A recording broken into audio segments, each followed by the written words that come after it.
teleponan. Iya, Hai, hai. selamat pagi Gencar. Thank you Ya, Ci. atas waktunya, Ya, sharingnya. waktunya share. Ya, kita akan mulai jam Ya, kita akan 7. mulai jam 7. Jadi tolong teman-teman Jadi yang tolong hadir teman-teman yang yang hadir namanya belum namanya belum kode agent kode kode kantor, tolong kantor, ditambahkan kode kantor. ditambahkan kode Karena kalau enggak kantor. kita akan Karena kalau enggak kita akan Ini. masuk dulu ya.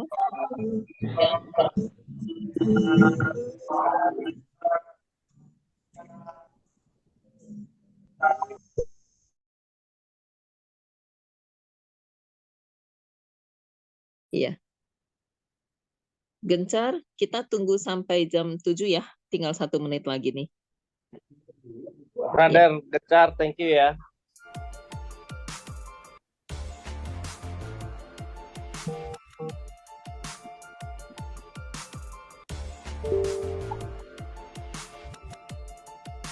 Bro Gencar, terima kasih ya. Terima kasih Bro Gencar. Itu Om Beben. Kok Gencar. Masih ingat padaku.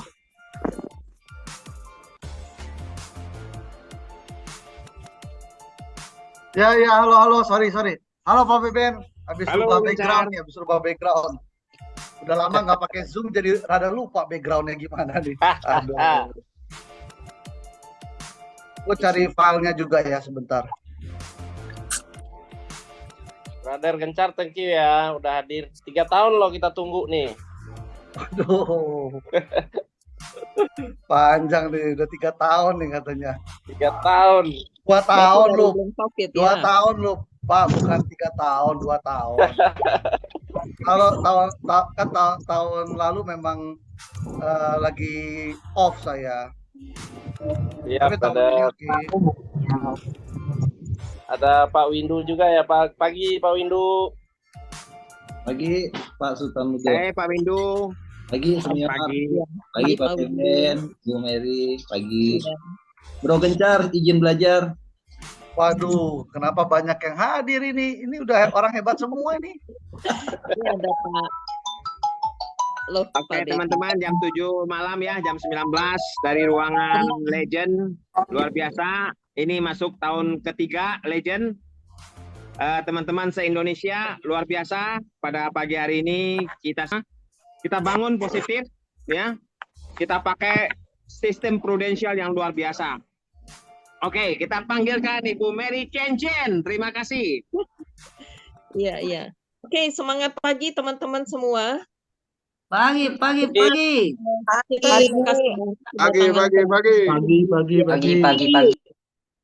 Iya, namanya Pak Gencar ya. Saya kenal dari Pak Gencar baru lahir di Prudential. Ya. Jadi saya lahir duluan ya. Oke, saya akan bacakan presentasinya Pak Gencar ya.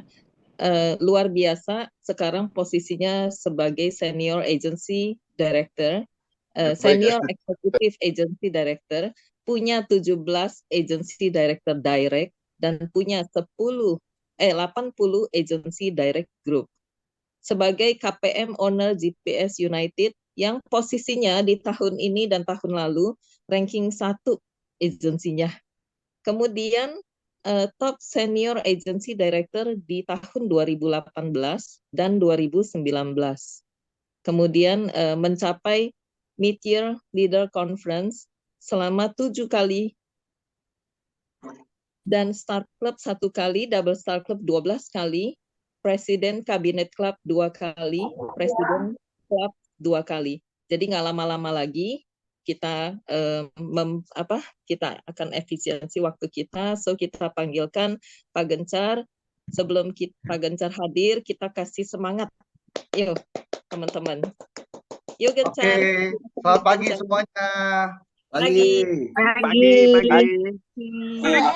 Pak Gencar, pagi. Ini memang benar banget zaman saya belum lahir di Prudential nih, si Chen udah ada ini ya. Jadi zaman-zaman dulu ADS, Petik zaman dulu tuh, waduh. Ini banyak senior, Pak Beben juga ya. Jadi hari ini sebenarnya rada malu juga nih Pak, ya alias juga minder nih ya kalau ngomong sama teman-teman senior. Cuma ya apa yang saya jalanin, apa yang saya tahu, saya coba berbagi deh di sini gitu ya. Nah, Ya, thank you. saya langsung share video dulu aja kali Ci ya supaya orang tahu lah ya. Sunday Punch ya. Ya, Ya, silakan. tapi ini tunggu, saya masih share suara dulu sebentar. Share suaranya. Udah lama saya nggak ini. Nggak apa-apa, Gencar, santai-santai. Oh ini dia, oke. Kedengeran nggak sih suaranya? Sebentar, belum. Belum kok. Belum dengar ya? Belum. Sekarang? Nah, udah. Udah.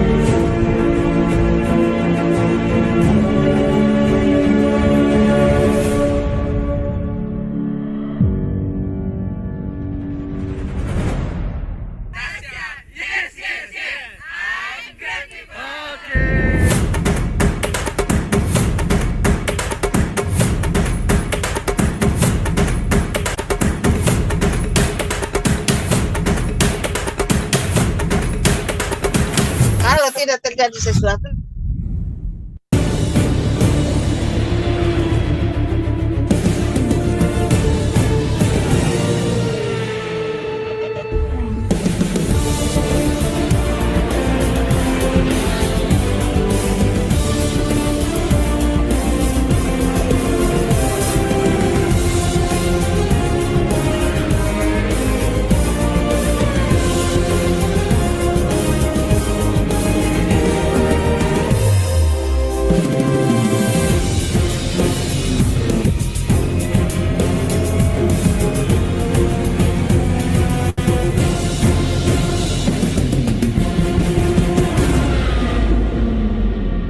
Oke.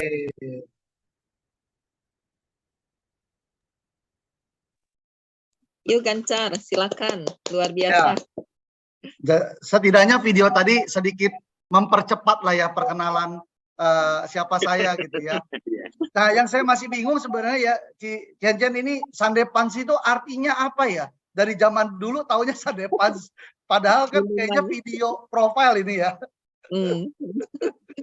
Saya kira Nah, minuman, Gencar. Oh ya, betul. Ya, jadi teman-teman ini sebuah kesempatan dan sebuah kehormatan buat saya bisa bicara di sini. Ada dua hal di awal yang saya mau sampaikan dulu, saya luruskan. Yang pertama, bahwa saya ini belum legend, teman-teman. Ya, soalnya kalau legend ini kan udah apa ibaratnya udah gede banget gitu ya. Kayak Iwan Fals gitu kan. Kalau saya mah belum gitu lah ya. Itu yang pertama. Jadi saya masih belajar juga sampai detik ini masih belajar juga. Nah, yang kedua, klarifikasi pengumuman saya hari ini, kayaknya hari ini saya juga mau buat pesta perkawinan nih teman-teman yang ke-25 dengan Paula nanti. Mohon yang hadir hari ini jangan sungkan-sungkan loh untuk datang ya, jangan punya pikiran yang negatif loh. Kita jadi orang always positif dulu ya teman-teman ya. Jadi kita ini dulu deh joke dulu di awal ya. Ya, jadi saya senang banget sih sebenarnya melihat bahwa Prudential solid gitu ya, kita semua solid di sini dan saya percaya satu hal aja bahwa selama perusahaannya baik-baik aja gitu ya, ya sudah gitu, nggak ada yang perlu dikhawatirkan, dipikirin macam-macam. Bahkan hari ini saya juga dapat gitu ya, nggak henti-hentinya loh. Hoax itu muncul terus ya.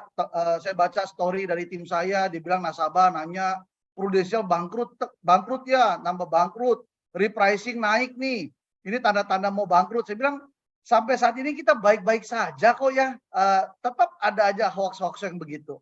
Cuma saya percaya bahwa zaman sekarang orang lebih pinter lah, ya, bisa melihat yang namanya data, bisa melihat informasi yang benar atau tidak. Cuma kita harus memainkan peranan kita juga, menurut saya, bahwa edukasi itu harus lebih gencar sih.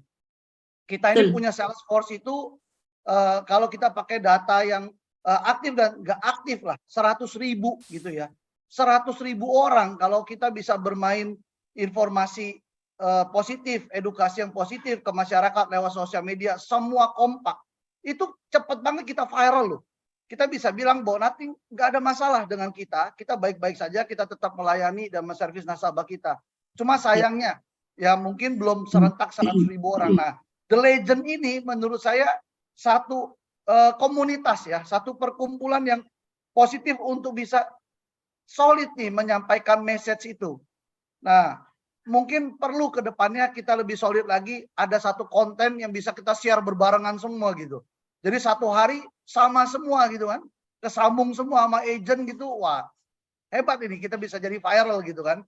Nah, itu aja yang saya mau sampaikan teman-teman, bahwa kekompakan, kesolidan ini terus kita sama-sama jaga, dan saya percaya tetap sampai dengan detik ini Prudential masih yang terbaik dalam urus klaim, Prudential masih yang terbaik dapat new business, masih yang terbaik kasih produk buat masyarakat ya. Jadi kita tetap masih di sini dan kita komit ya. Dan saya juga percaya bahwa situasi yang ada itu tidak perlu kita nyinyirin, tidak perlu kita sirikin, tidak perlu kita julitin, tapi yang perlu kita lakukan adalah kita syukuri, karena masalah itu ada, membuat kita semakin lebih kuat teman-teman. Ya nggak apa-apa kok kita diserang terus, tapi kita tetap kuat, stay strong, itu yang nantinya bakal bersinar. Itu yang saya percaya dan saya yakini teman-teman. Ya, yang pasti kita jangan jadi orang negatif lah. Ya, saya mengalami banget kok kondisi yang begini itu nggak enak. Ya, saya juga ditinggalkan juga sama leader direct dan juga nggak enak gitu. Ya sudah, pengalaman yang terjadi biarlah masing-masing punya kehidupan. Yang pasti kita di Pro, kita mesti jadi yang terbaik itu teman-teman. Ya, Amin. kita harus jadi yang terbaik, itu yang paling penting. Yang penting kita ya. Betul, yang penting kitanya. Nah, jadi hari ini saya jadi mau sharing satu materi ya, yang saya rasa mungkin bisa menguatkan kita semua ya. Tidak bermaksud saya untuk menggurui, tapi ini adalah apa yang saya jalankan ya sebagai KPM owner dan juga sebagai leader. Ini yang saya jalankan. Dua hal saya harus rethink, artinya kita harus berpikir kondisi yang ada ini sebenarnya kenapa. Lalu kondisi yang ada ini kita harus bisa belajar bagaimana di masa yang sekarang kita bisa lebih baik, apa yang kurang harus kita lebihkan. Jadi kita pun juga jangan hidup di masa lalu, kita tahu, wah new business kita mungkin berkurang, ada yang repricing ini. Itu rethink ya, kita harus berpikir ulang bahwa ini semua untuk kebaikan gitu. Nah, dari proses rethink itu maka kita harus rebuild. Ya, kita harus rebuild gimana menyikapi situasi kondisi saat ini yang relevan. So, saya bisa bilang bahwa this is the time untuk kita untuk berubah. Ya, berubah apa? Satu, Prudential sudah berubah dengan new kompensasi. Saya rasa new kompensasi ini harus membuat kita lebih semangat. Harus membuat kita lebih melihat masa depan itu lebih baik. Ya, tapi Prudentialnya berubah, manajemen dengan new kompensasi berubah. Kalau kitanya tidak berubah dengan kita rating dan rebuild, ya maka kita akan tetap hidup di masa lalu gitu. Jadi kita harus rubah juga, ikutin iramanya supaya kita bisa menjadi yang terbaik. Nah, mungkin hari ini sedikit ada saya bahas apa yang saya lakukan. Ya, ini sekilas saya tadi sudah dibahas di video ya teman-teman. Ya, intinya di satu slide ini saya cuma mau bilang bahwa saya adalah orang yang pada dasarnya di awal tidak menyukai yang namanya dunia sales. Karena saya adalah orang programmer dan benar-benar programmer ya. So saya nggak suka dengan dunia sales, tapi saya melihat ini ini semua adalah sebuah jodoh ya yang akhirnya membawa saya menikmati apa yang saya rasakan saat ini. Dan saya percaya 300 orang yang hadir malam hari ini mungkin ada yang baru terjoin atau ada yang baru jalan 1 bulan, ada yang jalan 3 bulan, berpikir bahwa ini bukan gua banget gitu. Nah, saya mau bilang bahwa saya dulu seperti itu. Tapi saya mau berubah, saya mau belajar, dan saya jalankan. Ya, karena bisnis yang terbaik itu adalah bukan bisnis yang kita tanya terus, tapi bisnis yang kita jalanin. Nah, ini yang saya jalanin selama 18 tahun, teman-teman, di Prudential. Ini angka masih kecil, ini masih seumur jagung, ini masih ABG, Cicencen. Ya, ini belum jadi, ini belum apa namanya, kalau akil balik udah lah ya, 18 tahun udah akil balik ya. Tapi ini belum menikah nih. Ya, jadi, Udah dewasa kok. Udah dewasa ya. Udah dewasa ya. Nah, tapi di 18 tahun ini membentuk saya banyak ya. Ya, saya berharap masih terus ya, Tuhan kasih kesehatan, umur yang panjang, juga semangat spirit untuk saya terus ada di industri asuransi bersama dengan Prudent ya.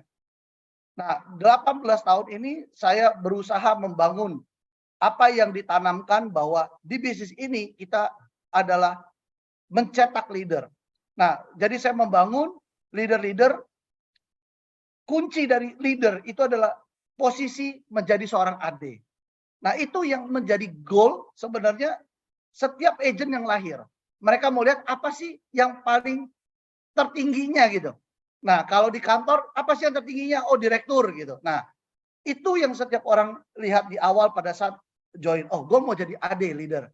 Nah, itu yang saya jalankan. 18 tahun saya berusaha untuk bangun, tidak bagus, tidak jelek, oke buat saya, tapi saya rasakan bahwa dengan punya 18 AD, itu akan punya banyak tim di bawahnya. Karena bisnis ini memungkinkan kita untuk menelurkan orang terus, melahirkan dan mencetak banyak orang. Nah, dari 18 AD direct, saat ini ada 132 AD group, memang belum menjadi master builder. Ya, master builder itu 192. Tapi dengan adanya master builder, itu menjadi goalnya saya berikutnya. Ya, jadi setiap orang yang sudah menjadi AD, sekarang arahannya adalah bagaimana dia bisa menjadi seorang master builder. Bagaimana dia bisa melahirkan, menelurkan AD direct dan AD yang ada di grupnya. Nah, sehingga itu yang saya juga rating ulang dan saya rebuild di GPS, di agensi kami. Bagaimana saya mengajarkan ke teman-teman bahwa ingat goalnya kita, mereka yang sudah jadi AD, harus mengejar yang namanya master builder. Karena kalau orang punya tujuan, saya percaya sukses itu adalah sebuah proses perjalanan. Mungkin saat ini kita belum di akhir. Tapi kalau kita setia, kita konsisten jalan terus, karena sukses adalah sebuah proses, akhirnya akan kita sampai juga. So kita setia harus mengejar ke sana. Seorang AD harus punya pemikiran ke depan bahwa gua harus master builder. Seorang agent yang lahir harus punya pemikiran gua harus menjadi AD. Jadi tahapannya agent harus berpikir bagaimana gua menjadi AD, dan seorang AD harus berpikir bagaimana menjadi master builder. Nah, dengan menjadi AD dan master builder, otomatis secara income pun akan bertambah. Ya, nah kalau kita bahas tentang angka, pastinya kita ini bisa panjang sesinya. Ya, dan alangkah lebih baik kalau bicara tentang angka NBO, teman-teman yang hadir hari ini kalau ada agent bertanya kepada yang ngajak, atau bertanya kepada leadernya, atau bertanya kepada KPM ownernya. Ya, bagaimana saya menjadi seorang AD dan apa yang saya dapatkan pada saat saya menjadi seorang AD. Lalu kemarin saya dengar dari Pak Gencar, seorang AD, goalnya berikutnya adalah master builder. Bagaimana saya menjadi seorang master builder dan apa yang saya dapatkan, income berapa yang saya dapatkan menjadi seorang AD builder. Saya udah hitung-hitung aja teman-teman dengan new kompensasi baru ini, 132 AD grup saya. Tidak saya hitung kerja maksimal. Ya, kalau kita ada rating nilai A, B, C, anggaplah ini C semua gitu ya. Walaupun saya tahu di tim saya sendiri ada orang hebat. Ya, ada yang repricing. Teman-teman, repricing ini janganlah dianggap sebagai sesuatu yang mengerikan, sesuatu yang kesannya gelap, kesannya buruk, kesannya jelek ya. Karena apa yang kita pikirkan itu yang kita tanamkan. Jadi kalau teman-teman berpikir gimana caranya saya mengatasi repricing, bakal ada nasabah yang lapse, beneran lapse loh. Tapi kalau kita berpikir ya sudah, repricing ini sesuatu yang dijalankan, yang terjadi. Dan ingat, repricing ini terjadi di seluruh industri yang ada di Indonesia, industri asuransi. So ini terjadi dimanapun. Kalau mereka tidak terjadi tahun ini, mungkin di akhir tahun atau tahun depan mereka akan terjadi repricing lebih besar lagi. Tapi yang saya mau bilang adalah, kalau kita tanamkan hal-hal baik di kepala kita, percayalah, ya kita akan petik juga hal-hal baik. Teman-teman, saya punya adik direct, kemarin baru WA saya, dia kirim saya, bos, dia manggil saya biasa begitu ya, bos gitu ya. Bos, closing 2 case lagi nih gara-gara repricing, dia bilang. Tahu nggak API-nya berapa teman-teman? 60 juta. Saya sampai tepuk jidat, saya bilang, hebat ya lu ya, repricing malah dapat case. Dia malah bisa bilang gini, pokoknya kalau ada masalah di Pru, gua harus dapat case dari situ. Saya bilang, pantes otak lu berpikirnya begitu, makanya dapat case 60 juta. Coba kalau orang mikirnya ada masalah, dia mikirnya yang jelek, ya dapatnya yang jelek. Iya. WA-nya masih ada di saya, nanti saya mau share juga ke teman-teman GPS. Ini contoh dia nih, jadi otak di mindset dia bilang, pokoknya kalau ada masalah di apapun itu, mau operasional, mau klaim, mau apapun, pokoknya gue pikir ada masalah harus jadi case. Apapun itu, wah gue bilang solid, apa hebat lu ya, gue salut sama lu, gue bilang. Jadi dia repricing ini, dia belum bergerak, udah ada nasabah lagi 60 juta. Jadi dia bilang sama saya, jadi akhir Maret ini dia bilang, kayaknya direct gue isu 1 miliar, saya udah mau ngedubrak dengar dia. Ya memang mindset itu loh, ya itu yang saya mau bilang. Apa yang kita tanam itu yang akan kita petik gitu ya. Jadi hati-hati, repricing ini selalu ada 2 sisi ya. Seperti teman-teman lihat apel, ada yang warna hijau, ada yang warna merah. So kalau kalian melihat contoh kita ambil hijau itu adalah suatu yang baik, merah itu tidak baik. Yang kalian pandang baik, ya pasti kalian lihat hijau. Yang kalian pandang buruk pasti kalian lihat merah.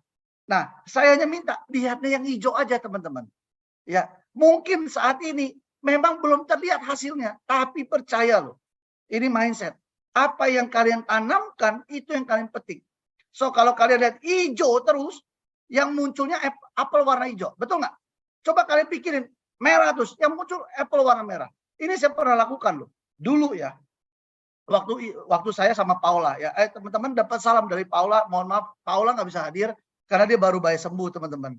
Ya jadi dari cara dia ngomong juga masih belum pulih gitu ya. Nah ini ada kisah yang menarik nih. Waktu dulu kita ngobrol-ngobrol ya, zaman mungkin ya 10 tahun yang lalu lah kira-kira. Jadi Paula tuh ada ngomong nih, bilang ke saya, tahu nggak kebanggaan seorang wanita apa? Wanita itu kebanggaan cuma 2, sepatu sama tas. Wah, saya bilang gitu ya. Pantes lah saya bilang, rak sepatunya full sama kamu punya, saya bilang gitu ya. Nah, sama tas. Nah, tapi yang disorot ini tas. Ya, saya cuma bingung sama dia gini, Mam, kenapa ya cewek itu tasnya beraneka ragam ya? Kenapa kayak yang namanya LV itu mahal? Kenapa yang namanya Gucci itu mahal? Yang namanya Dior mahal, yang namanya Prada mahal? Ya, dan yang terakhir itu ada statement yang keluar bahwa katanya kalau cewek tentang tas Chanel itu udah kayak gandeng, kayak perfect lah gitu loh. Kalau pergi kemana gitu ya, tampilnya tuh udah keren gitu, look cool gitu ya. Nah, waktu itu saya sempat di kepala saya berpikir terus loh teman-teman. Apa bener ya orang pakai Chanel itu kelihatan keren? Nah, otak saya mikir begitu, kebayang nggak teman-teman? Itu dalam waktu 2 minggu ya, 2 minggu loh. Itu setiap saya ketemu orang pasti nentengnya tas Chanel. Saya sampai kaget loh. Kenapa ya? Oh rupanya saya percaya bahwa otak kita, apa yang kita pikirin, ya itu yang kejadian. Jadi saya nggak ngeliat tas yang merek lain LV gitu. Maksudnya yang setara ya. Jadi saya ketemu orang, loh kok tasnya Chanel? Tinggal saya tanya sama Paula, Mam ini Chanel asli apa palsu? Gitu. Tapi yang saya lihat Chanel semua gitu. 2 minggu loh. Saya bilang memang dahsyat pikiran kita. So apa yang kita lihat dan yakini itu yang tampil. So repricing tanamkan di kepala kita. It's good for our business. Ini bagus buat bisnis kita.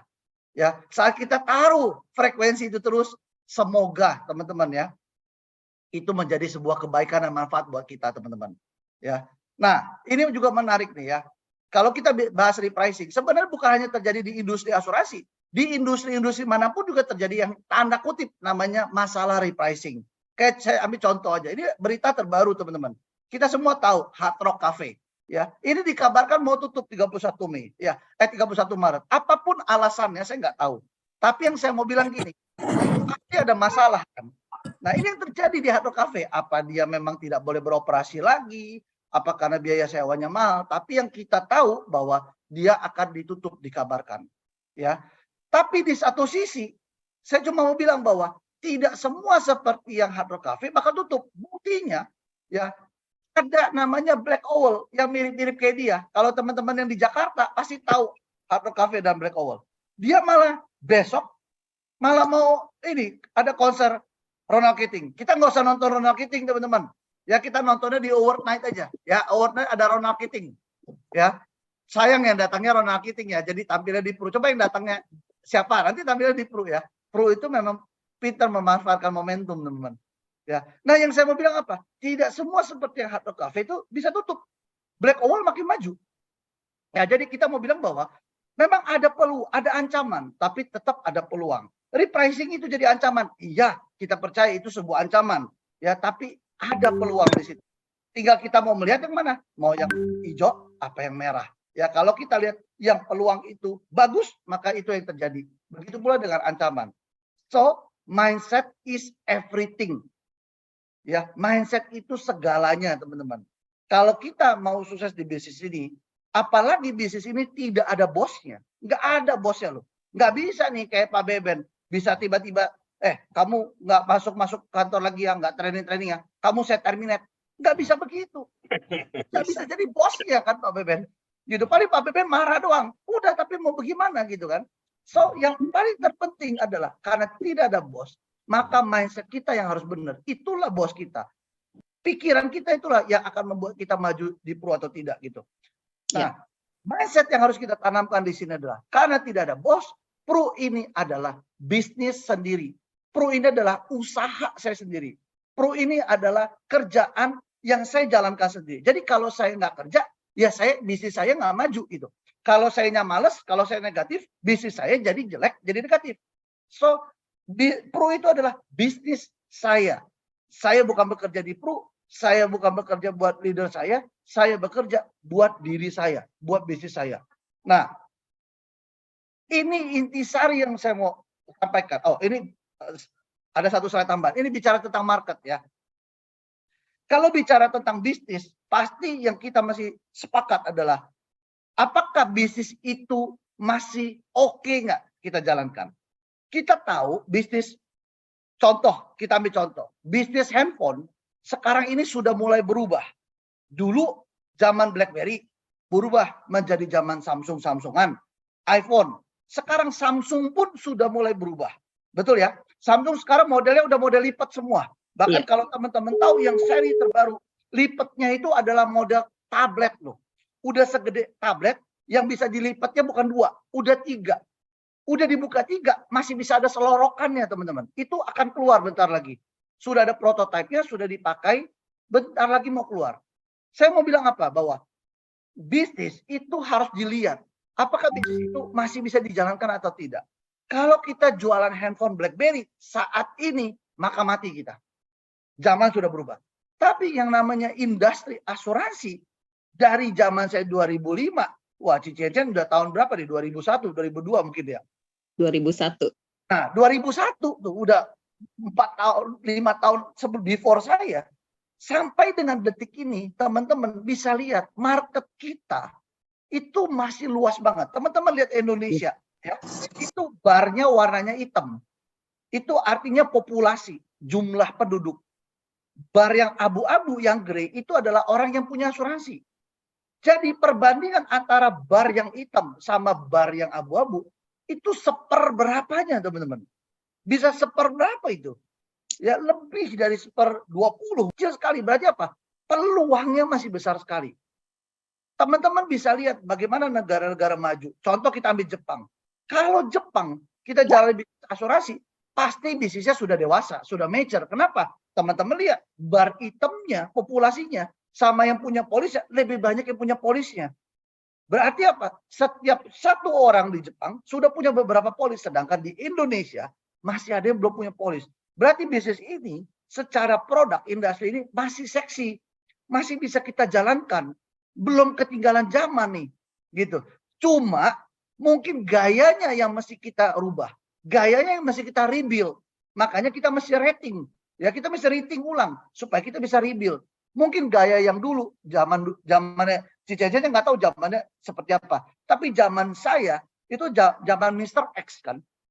Bank asuransi rekening 2-in-1. Itu sudah nggak relevan lagi kita pakai sekarang mungkin kan. Karena dengan kasusnya Unilink akan berubah menjadi produk ID, itu udah nggak bisa kita pakai lagi. Ya, itu yang kita rebuild. Apa yang harus kita deliver nih? Supaya apa? Jadilah produk itu laku gitu. Produk itu jadilah dibeli. Jadilah kita dapat income. Jadilah kita mengembangkan tim kita gitu. Ya. Nah, ini juga dibuktikan oleh artikel di akhir tahun 2022 bahwa potensi bisnis asuransi itu masih besar. Ya, teman-teman bisa search di Google sendiri ya. Tinggal ketik bagaimana potensi asuransi 2023 pasti keluar. Dan ini diliput bukan artinya bayaran, karena ini diliput satu industri. Berarti memang ada peluang di sana yang orang luar pun juga lihat ada potensi. Ya, bukan hanya dari satu media, tapi ada beberapa media gitu. Ya, berarti kita ada di industri yang bagus, potensinya bagus. Nah, tinggal gimana cara kita merebuild dengan gaya kita sekarang.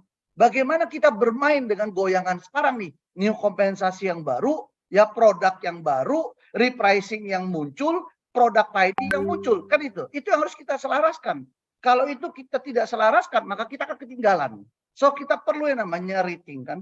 Nah, di Business Pro, inti sarinya adalah sebenarnya teman-teman, kalau saya ya, ini mohon maaf, mungkin ada sebagian teman-teman yang dari awal sudah suka dengan dunia sales. Tapi kalau tadi saya bilang bahwa saya di awal itu kan sebenarnya tidak suka dengan dunia sales. Jadi saya bisa terjoin dengan Pro itu karena saya melihat bahwa di sini saya bisa membangun bisnis gitu ya. Saya bisa membangun tim. Nah, di dalam perjalanan saya bersama dengan Pro, saya cuma melihat satu hal yang terpenting dalam membangun bisnis ini. Yaitu apa? Saya harus belajar yang namanya leadership.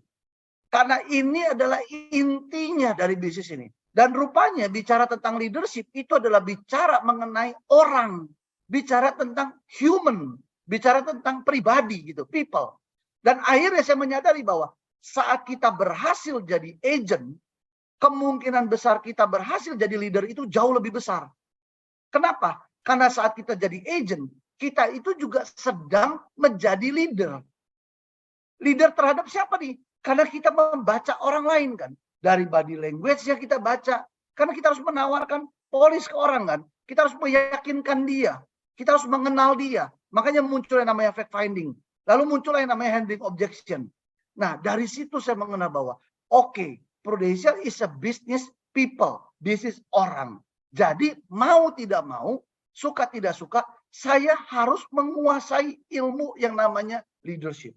Dan ada satu quote yang sangat bagus dulu saya dengar bahwa a good leader was a good follower. Jadi leader yang bagus, leader yang hebat, a great leader pun juga dulu adalah seseorang yang belajar gitu. Dulunya dia memang bagus, makanya jadi bagus gitu. So teman-teman, dimanapun posisi kalian saat ini, mau sebagai agent, mau sebagai new leader baru, atau sebagai seorang AD, selalu remind bahwa bisnis ini adalah bisnis leadership. Kita harus belajar mengenal orang. Sebelum mengenal orang, kenali diri kita sendiri. Kita orang yang seperti apa? Bagaimana kita bisa termotivasi? Bagaimana kita bisa dimotivasi? Bagaimana kita bisa terinspirasi? Bagaimana kita bisa menginspirasi orang? Bagaimana kita bisa mendeveloping diri kita? Banyak orang salah mengerti. Oh, gue males lah ikut datang training. Gue udah cukup dengan training-training yang lengkap kantor pusat adakan. Gak perlu lagi gue datang di Legend. Gak perlu lagi datang training-training di agency. Salah teman-teman. Karena kita tahu bahwa namanya leader itu proses belajar terus. Dan orang itu berubah terus setiap tahun. Kalau kita tidak belajar, maka kita nggak pernah tahu. Zaman saya dulu mengenal yang namanya Friendster. Sekarang udah nggak ada Friendster. Sekarang munculnya apa? Facebook, udah ketinggalan lagi munculnya apa? Instagram. Sekarang udah munculnya apa? TikTok. Besok munculnya apa? Kita nggak tahu lagi teman-teman. Itu berubah terus manusia. Dulu ya saya nggak kenal yang namanya sandwich generation.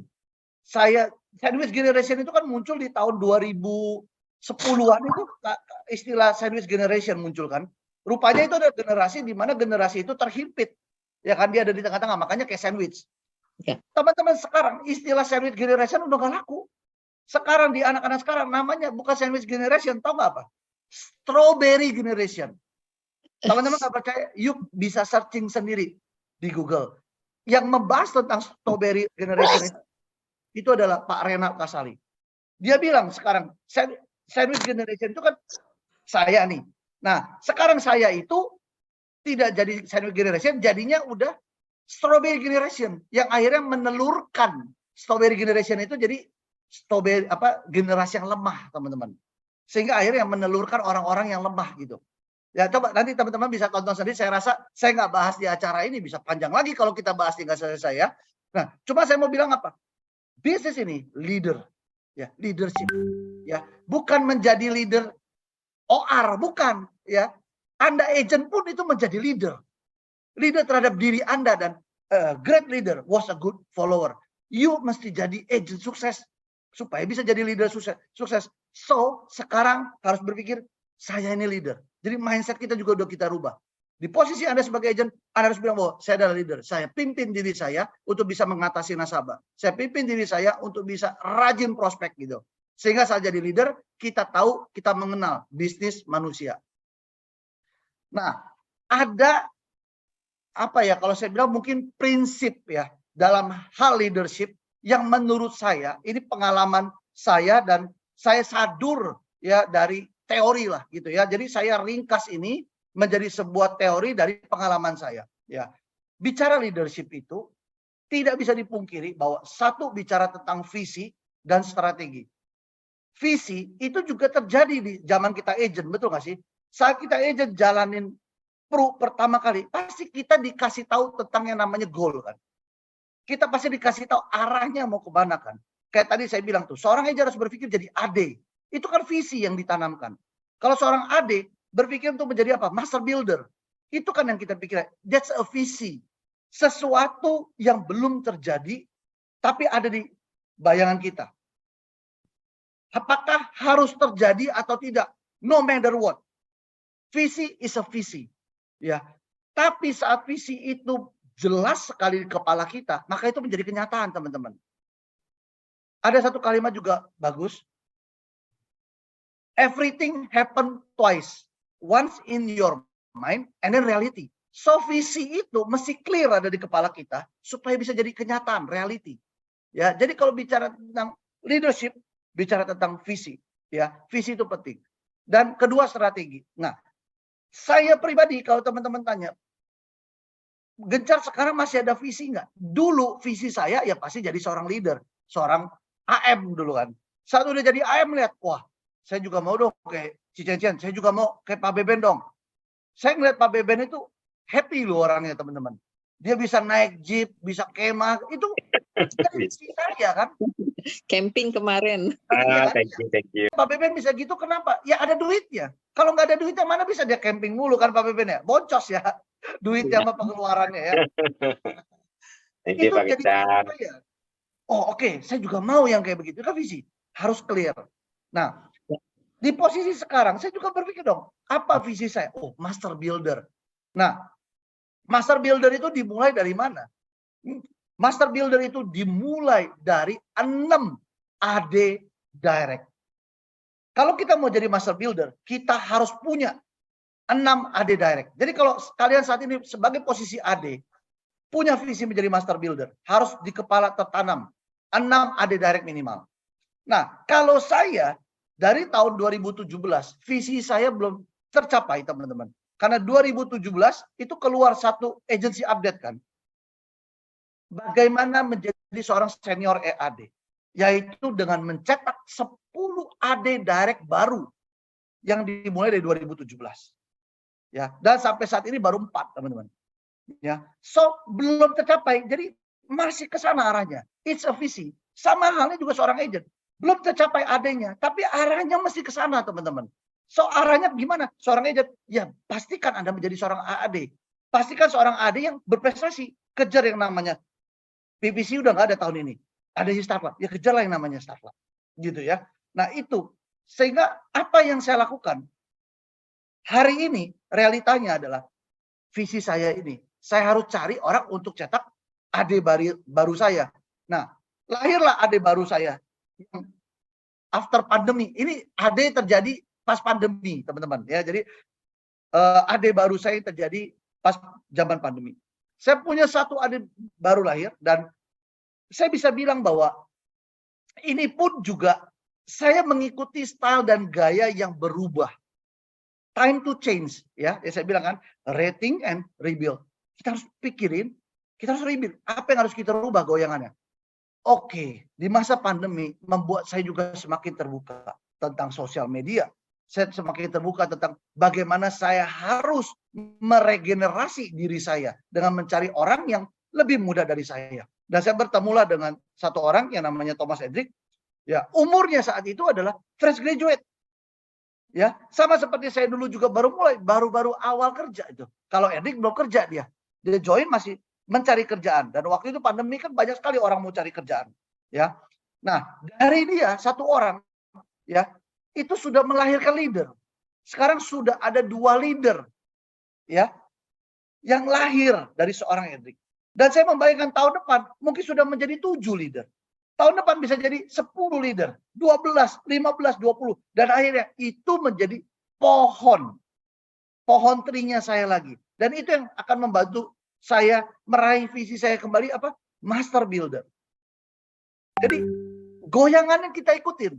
Mencetak adik baru, mencari regenerasi, dan juga jangan lupa bahwa ada perubahan dalam sosial media, kita ikuti. Jadi saya dapat Thomas Edric pun ini juga dari sosial media, teman-teman. Ya, saya juga nggak kenal sama dia sebelumnya. Ya, umur saya sekarang udah 40.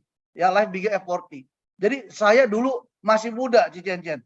Kalau saya baru join Indonesia, rasanya I'm the youngest. Ya, muda. Sekarang gue udah bilang gue udah tua. Gitu. Jadi saya juga harus berpikir, aduh, gue juga harus pikir nih, cari orang yang kayak gue dulu gitu. Nah, itu visinya. Ya, nah, apalagi yang harus saya lakukan? Tahun ini harus cari orang baru. Nah, saya tutupin wajahnya ini, teman-teman. Kenapa saya tutupin? Karena nggak berhasil direkrut. Ya, jadi jangan bilang seorang Gencar atau seorang Pak Beben atau siapapun leader besar itu selalu berhasil dalam rekrut. Tidak. Leader itu bisa gagal. Tapi pengertian gagal kita adalah bukan gagal permanen. Gagal buat kita adalah saat kalau kita tidak mencoba lagi, itu adalah gagal. Nah, saya mau ketemu yang muda-muda lagi. Dari mana? Ya dari sosial media. Saya ngobrol, saya cerita tentang bisnis prudensial dengan NBO dan segala macam. Akhirnya terekrut satu. Ya, dan satu yang sedang kita bangun. Satu yang sedang kita develop. Supaya bisa jadi generasi berikutnya saya. Sehingga ini menjadi visi saya untuk jalan kembali, teman-teman. Ya, ini yang menguatkan saya juga. Nah, apa yang saya mainkan? Goyangannya, rebuild-nya apa? Cari anak muda, oke. Kedua, saya main dengan sosial media. Karena saya rasanya kalau harus menjangkau teman-teman saya, semua udah pada tahu saya di Prudential. So, saya harus cari orang yang tidak tahu saya dong. Gitu. Kalau teman-teman tanya, bagaimana cara bisa menemukan orang baru? Gampang kok, teman-teman. Tadi siang saya baru dari BCA. Ya, saya baru dari BCA. Dan saya kalau ke satu tempat itu karena visi, ya itu kan visi kan clear. Oh, saya mencari orang lagi kan 10, baru dapat 4, kurang nih. Jadi karena visi itu clear. Jadi saat saya ketemu dengan siapapun, secara tidak sengaja frekuensi kepala saya itu terus terngiang-ngiangan. Coba lihat dia gimana orangnya, coba lihat. Jadi saya ketemu sama satu orang ya, saya ngobrol panjang lebar. Kok enak orangnya? Nah, langsung otak saya jalan nih. Gimana kalau gue lanjut ya sama dia ya? Coba tanya namanya siapa. Dia tadi nanya-nanya saya lagi. Salah dia juga. Jadi akhirnya kita ngobrol lama. Yang tadinya sebentar. Saya tadi ke BCA cuma sebentar doang itu. Mau ngeprint buku tabungan. Ya, karena saya mau apply visa Jepang. Jadi sayangnya visa saya masih belum paspor, jadi butuh 3 bulan rekening. Jadi saya lagi print. Ya, mungkin juga pada saat dia ngeprint dia ngintip ya. Gede juga nih, siapa nih? Mungkin gitu juga kali ya. Wah, ini kesempatan dia nanya-nanya. Ya sekalian saya korek-korek. Dia tanya, tinggal di mana, Pak? Oh, di sini. Iya, di sini. Kamu udah berapa lama di BCA gitu? Oh, baru setahun di cabang ini ya. Oh, oke. Ini adalah peluang. Nah, saya lihat gitu. Karena apa? Visi saya kirim sinyal. Visi saya pikir, oke, ini orang boleh. masih muda juga, ini boleh. Ya, kita tinggal lihat gimana penampilannya berikutnya, cara ngomongnya. Nah, jadi jangan berpikir gimana cara dapat orang. Saya kemarin pakai di sosial media salah satu LinkedIn, ada satu orang sampai detik ini saya masih message-an sama dia. Itu orang saya ketemu zaman pandemi. Sampai detik ini masih message-an. Saya sudah ajak dia untuk datang ke NBO, belum mau. Enggak apa-apa. Karena saya percaya kalau gagal itu adalah permanen. Tapi kalau temporary belum gagal buat saya. Saya melihat masih ada peluang, ya saya ajak ngobrol. Sampai dia bilang kok Pak, jangan sampai bahasanya mah putus hubungan gitu ya. Kalau Bapak masih ingat saya, mau kasih saya peluang lain, tapi jangan asuransi ya Pak ya, yang lain. Iya nggak, saya bilang nggak apa-apa. Nanti kalau saya ada kerjaan, teman saya butuh kerja, saya pasti cari kamu.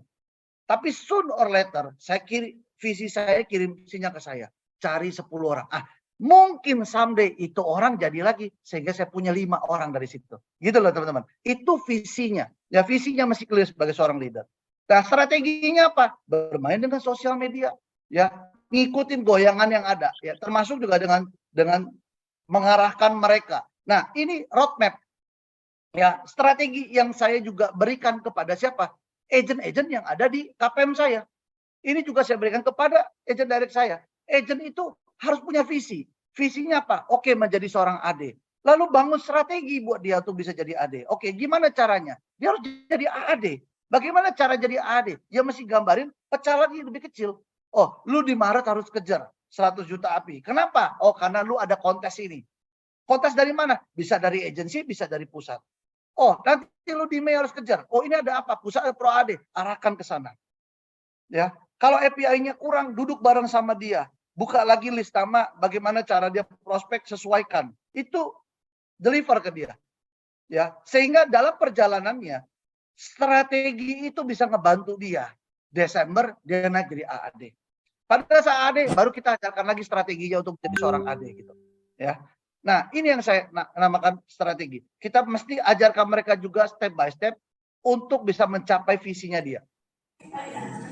Nah, makanya penting kalau kita ngomong ke calon agent atau agent, di kepalanya harus berpikir apa? Gua harus promosi. Gua harus promosi.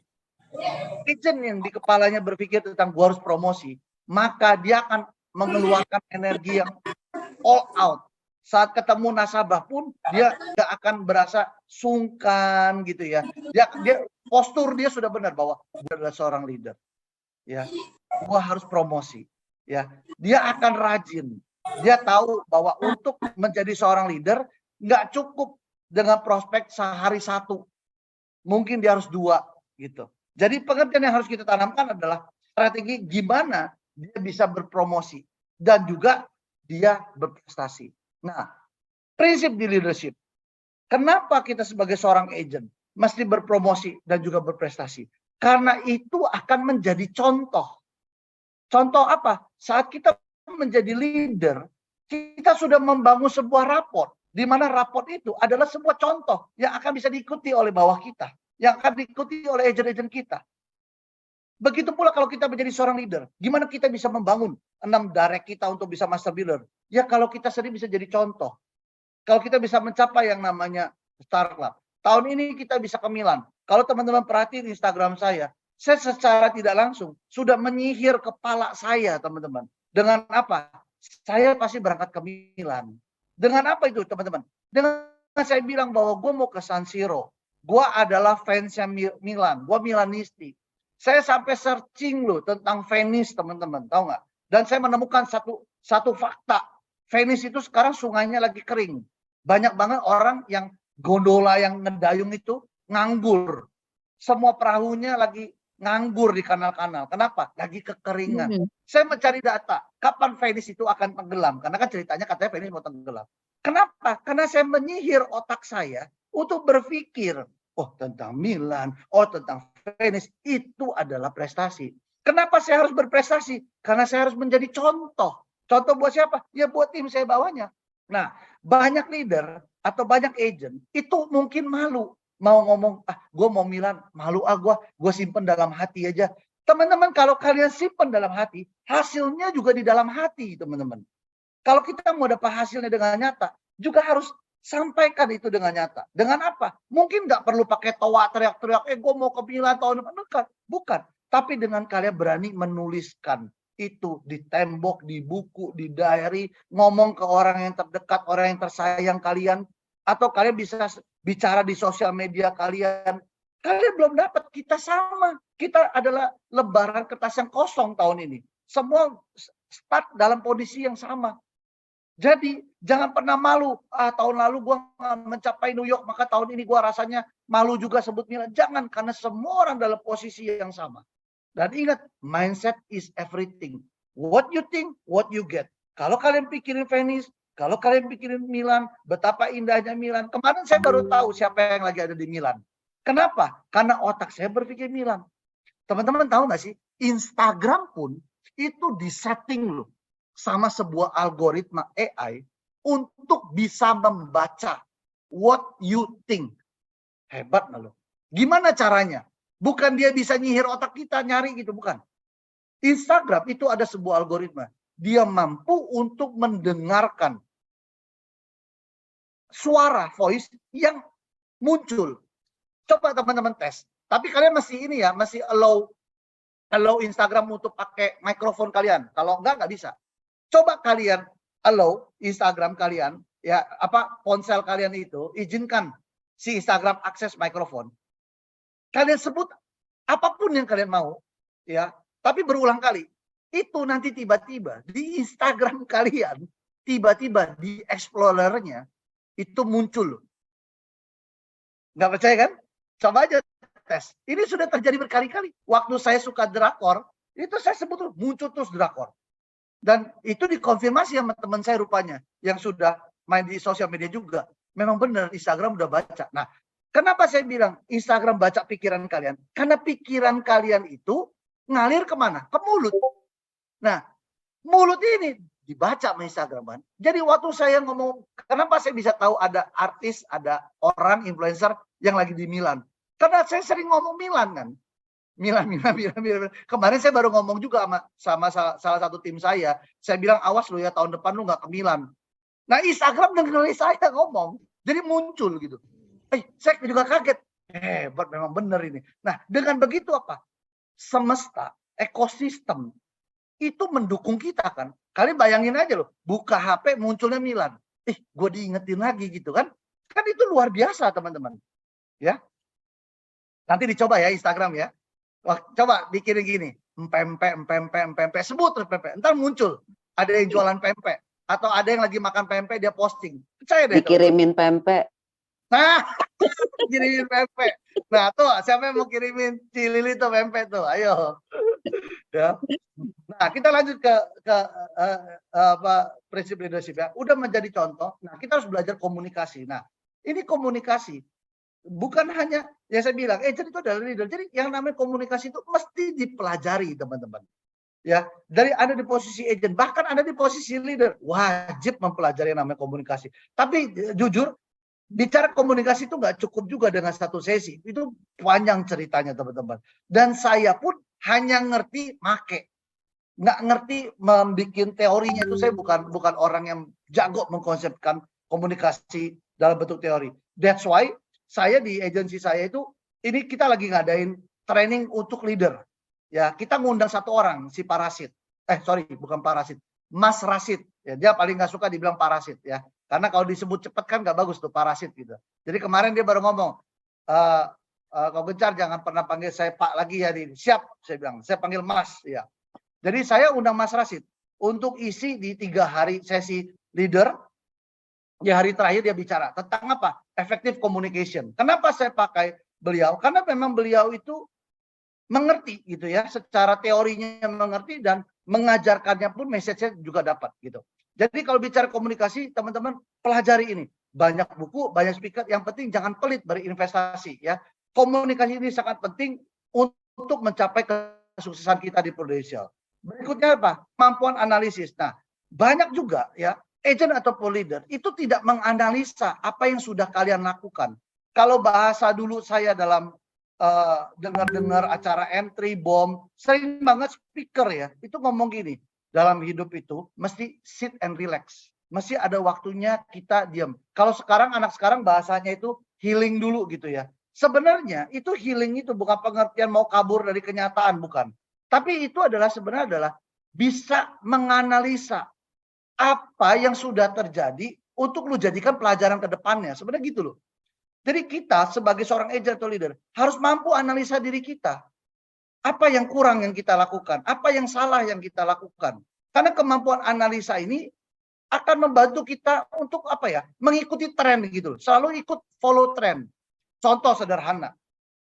Saya tahu kok bahwa sekarang lagi rame bahas tentang repricing. Lagi rame membahas tentang PID. Ya, kalau kita tidak analisa, kita akan terbawa terombang-ambing dengan premi yang kesannya naiknya mahal. Padahal kalau kita analisa lagi, teman-teman sadar atau tidak sadar, dari tahun 2019 kita itu sudah hampir menjual produk tradisional. Saya nggak tahu di KPM teman-teman berapa, tapi di KPM GPS saya masih bilang 60% lebih itu sudah produk tradisional. Berarti 40% kan yang kita bicara unit link. Repricing produk tradisional itu sudah terjadi kemarin. PSS itu kan.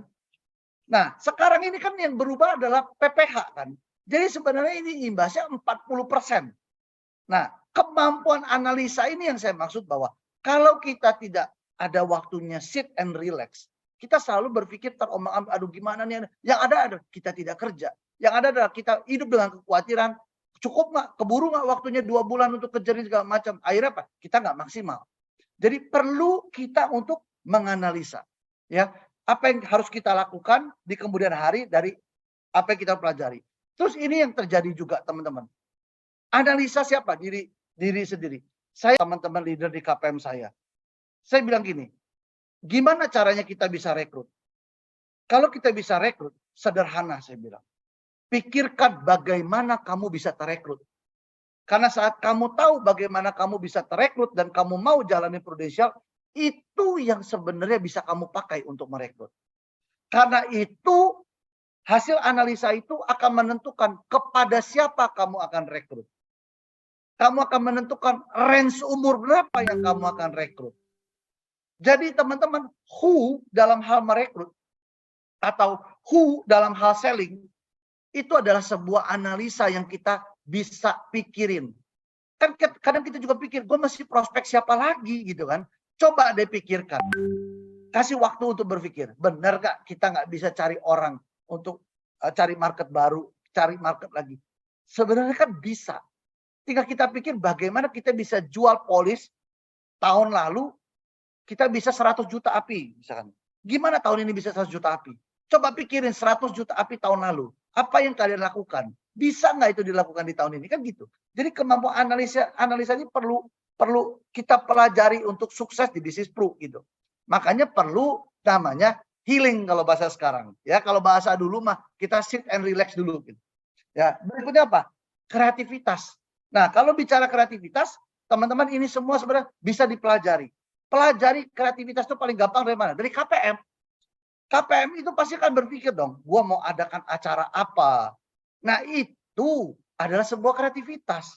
Sama halnya dengan saya adakan apa? Oh, dulu kan ada petik, ada ADS yang nginep segala macam. Itu juga sebuah kreativitas dan yang saya lakukan juga begitu di KPM. Oh, saya perlu nih ada satu seminar, di mana seminar itu nginep, di mana di dalam nginep itu beberapa pembicara hadir, ada main platform, ada juga yang per kelas. Oh, saya perlu bikin begitu juga. Nah, itu ada sebuah kreativitas. Kadang kita nggak berani karena apa? Oh, berpikir kita belum layak. Teman-teman, saya start ngadain acara-acara itu dari grup masih kecil. Ya, grup selling. Oh, gimana caranya kita bisa dapat nasabah banyak? Itu grup selling adalah sebuah kreativitas. Siapa yang melakukan kreativitas itu? KPM. Siapa yang melakukan kreativitas itu? Pusat. Jadi tinggal kita ambil dan ikut tiru aja gitu. Jadi kreativitasnya sesuatu yang bisa ditiru. Bukan karena sesuatu yang kelihatannya hebat, orang itu berbakat. Tidak. Kreativitasnya bisa kita tiru kok. dari apa yang dilakukan oleh agensi, apa yang bisa dilakukan oleh leader besar. Contoh, saya juga sering sharing kan di Instagram saya melakukan apa. Makanya teman-teman, dunia sekarang berubah. Gimana saya bisa mempelajari, misalkan saya melihat ada anak muda nih, hebat, sukses. Misalnya bagaimana saya bisa belajar dari Jessica di Bandung. Oh, apa yang dia lakukan? Oh, dia lakukan ini. Coba cocok nggak? Oh, bisa dilakukan. Nah, itu yang saya juga lakukan, teman-teman. Jadi kita juga belajar. Karena kita tidak bisa menjangkau untuk bertemu selalu dengan orang, ya kita bisa melihat dari sosial media. Karena sosial media kan sekarang membuat semuanya menjadi dekat. Gitu. Ya, yang pasti always positif. Posisi sebagai agent harus positif. Posisi sebagai seorang leader harus positif. Dimanapun posisi kita, always positif. Dan saya percaya, if you are happy now, you will get the result happy. Saya senang banget kalau saya melihat Pak Hinggranata Nikolai. Ya, teman-teman, ini pakar NLP, kalian follow deh IG-nya. Ya, saya suka. Kenapa? Saya bukan suka dengan kata-katanya aja. Saya bukan suka dengan videonya aja. Tapi saya suka melihat parasnya. Bukan karena saya suka lelaki ya, saya masih normal suka sama istri saya. Tapi saya suka melihat senyumannya, teman-teman. If you are happy, you will get the result happy. If you're not happy, everything bad happens. So, happy ini berawal dari sebuah hal yang positif. So, kita harus mencari dong frekuensi-frekuensi yang happy kan. Makanya saya paling suka happy. Nah, saya suka dengan Pak Hinggranata ini kenapa? Nggak usah ngomong aja, wajahnya itu happy. Ini kayak Pak Beben tuh, teman-teman kan ketawa mulu dia.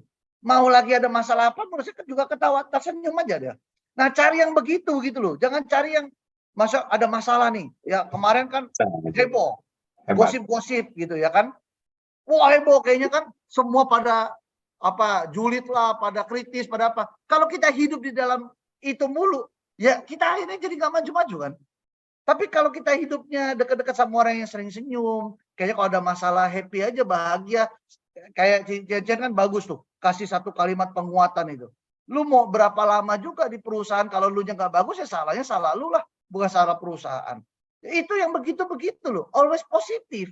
Bahagia, happy kitanya kan. Itu yang terpenting di dalam menjalankan bisnis prudensial. Dan bisnis prudensial buat saya adalah bisnis leadership, teman-teman. So, kuasai apa ya? Saya bilang ini bukan skill knowledge, tapi ini sebuah prinsip yang saya juga jalankan gitu ya. Nah, terakhir saya mau bilang adalah, oke, kita semua punya mindset. Tinggal bagaimana mindset itu adalah mindset yang growth. Mindset yang growth ini adalah mindset yang selalu mau belajar. Belajar itu artinya apa? Melihat sesuatu yang orang lain bisa lakukan, dia harus bisa pikir, gua juga bisa lakukan. Itu growth mindset. Kalau kita melihat orang lain bisa lakukan dan kita bilang, gua belum tentu bisa lakukan seperti dia, karena A, karena B, karena C, maka kalian baru saja membuat otak kalian menjadi fixed mindset. Orang sukses dan selalu sukses setiap tahun, itu adalah orang-orang yang punya growth mindset. Do you have a growth mindset? Kemarin saya baru aja posting di Instagram feed mengenai 7-0 bagaimana Manchester United ditaklukkan oleh Liverpool. Saya bilang begini, kan rame itu teman-teman di sosial media. Banyak meme-nya segala macam juga. Bahkan si pelatihnya itu kan di-meme-in juga kan. Tapi saya cuma melihat begini, sebagai orang yang harus punya growth mindset. 7-0 kekalahan MU memang sebuah angka yang menyakitkan. Tapi itu adalah sebuah kesempatan supaya selalu aware si MU. Jangan pernah lengah. Memang sudah 20 kali memenangi Liga Premier. Tapi itu bukan sebuah jaminan bahwa lu akan sistem, lu akan konsisten, lu akan selalu ada di bisnis ini. Makanya saya bilang, jangan pernah sombong ada di bisnis ini. Saat ini kalian mungkin bisa menjabat yang namanya New York. Tahun ini bisa dapat piala emas. Top AD lah, top AAD, top AD on AD, top recruiter, agency of the year. Tapi tetap stay humble. Orang yang hebat di Prudential bukanlah agency of the year. Orang yang hebat di Prudential bukanlah top AD on AD. Orang yang hebat di Prudential adalah bukan top AD. Orang yang hebat bukanlah top agent syariah, top agent konvensional. Bukan. Orang yang hebat di Prudential adalah orang yang selalu konsisten dan Orang yang konsisten adalah orang-orang yang selalu mau belajar. Orang-orang yang mau belajar adalah orang-orang yang punya growth mindset. Pak Windu baru saja masuk udah bilang, izinnya Gencar mau belajar. Itu satu kalimat yang menurut saya butuh kerendahan hati ngomong begitu. Tapi meaningnya itu dalam banget buat saya.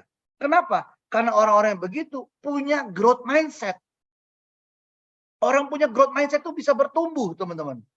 Ya, saya melihat nih, oh Pak Windu nih bisa cetak Sauki, timnya bagus, top leader terus. Saya juga harus berpikir, saya pasti bisa menemukan orang yang seperti itu. Itu growth mindset. Saya melihat, oh gimana ya caranya cetak orang anak muda ya. Sayanya udah 40 nih. Kalau saya bilang begini, rasanya orang-orang yang bisa gua rekrut, orang umur 40 aja. Itu namanya growth mindset. Saya selalu tanamin pada saya pasti bisa rekrut yang muda. Saya pasti bisa cari orang untuk jadi agency of the year. Saya pasti bisa cari orang menjadi top AD. Kalau saya punya agent, saya juga berpikir saya pasti bisa develop dia, bisa dapat startup. Itu orang yang growth mindset. Emangnya kalau gagal, kalau nggak berhasil, kenapa? Nggak kenapa-napa. Kosong, emang kenapa? Nggak apa-apa. Kejadian sakit kecewa hanya 1 hari. Besoknya, ya the show must go on. Karena sukses itu adalah sebuah proses. Sukses itu perjalanan.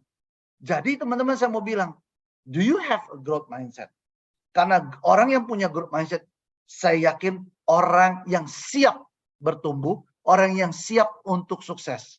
Dan teman-teman yang hadir hari ini, saya percaya posisi kalian saat ini belum pernah dapat start club, belum jadi leader, atau sudah jadi leader lama, belum mencetak leader.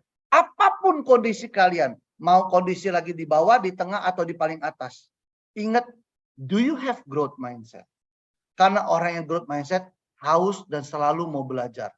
Kalau kalian saat ini di bawah, mindset is everything, tanamkan di kepala, tidak selamanya saya di bawah. Someday saya ada di atas. Someday saya dapat prestasi. Someday saya promosi. Someday saya bisa jadi master builder. Someday saya akan punya income banyak. Dan terakhir saya mau mengutip juga sebagai penutup, dan mungkin kalau nanti mau ada tanya jawab silakan aja ya. Tapi saya mau mengutip satu kalimat Chen-Chen ini bagus sekali. Dimanapun perusahaannya, kalau kalian tidak punya growth mindset, ia tidak akan jadi apa-apa. Jadi perusahaan itu adalah sebuah kendaraan. Sukses bicara tentang diri kita sendiri. So diri kitanya growth mindset. Ya, repricing tenang aja. Ya, kenapa? Dapat 2 case lagi kok nanti dari repricing gitu. Lu happy, nasabahnya datang. Jujur ya, tahun ini banyak banget yang WA saya loh, mau jadi nasabah. Saya juga bingung. Cuma memang dasarnya saya sih ya, otaknya ini kan otak rekrut gitu. Lihat orang kan rekrut. Jadi memang otaknya nyiri rekrut, ketemunya yang rekrut mulu. Tapi yang DM jadi mau jadi nasabah banyak. Saya langsung ngomong ke Paula, "Say, ada waktu nggak?" Oke, saya kasih. Yuk kita follow up dia gitu, teman saya gitu. Tapi kalau otak kita berpikirnya frekuensi akan ngirim hal-hal yang bagus. Plus gitu ya. Plus nasabah, plus nasabah, plus nasabah. Itu dapat terus ya. Nah kira-kira itu aja teman-teman. Sharing dari saya. Haus belajar, dan saya mau ngucapin thank you untuk kesempatan yang diberikan. Dan thank you. Ini ada 500 orang tadi yang mau dengar saya ngomong ya. Oke. Ya, thank you Gencar, luar biasa sharingnya. Aduh, saya sampai ya, thank you. Oke, buat teman-teman kita masih punya waktu kira-kira 21 menit. Jadi kalau teman-teman mau nanya, teman-teman bisa langsung open mic atau teman-teman bisa chatting, nanti kita akan bantu tanya jawab. Ya. Yuk, silakan. Gencar, hari ini saya belajar banyak loh. Tapi apa yang kamu katakan itu memang benar. Untuk bisa sampai ngomong di sana, itu memang udah pengalaman ya. Udah praktisi, baru bisa ngomong. Ya, so, teman-teman keep going, maju terus. Dan saya thank you juga Luci. Maksudnya ada orang-orang senior yang sudah membangun itu buat saya kan.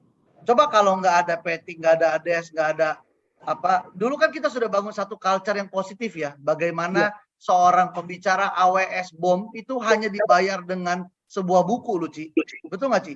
Tapi all out-nya luar biasa kalau sharing, betul nggak Ci? Iya. Nah budaya itu sampai sekarang kan berjalan di kita kan. Kalau nggak ada yang meletakkan dasar itu, menurut saya kita nggak akan bisa besar gitu. Thank you buat Pak Beben. Yes, the more you give, the more you get. Itu semua. Lili ya, luar biasa. Thank you banget Gencar. Iya. Belajar banyak saya. Nih Cilili, ini nih kode agentnya 0000. Iya. Nggak ada apa-apanya. Masih belajar kok. Ya, itu masih belajar terus, itu namanya growth mindset ya. Yuk silakan teman-teman, ada yang nanya. Kalau nggak saya yang nanya audiens nih, bukan nanya Pak Gencar.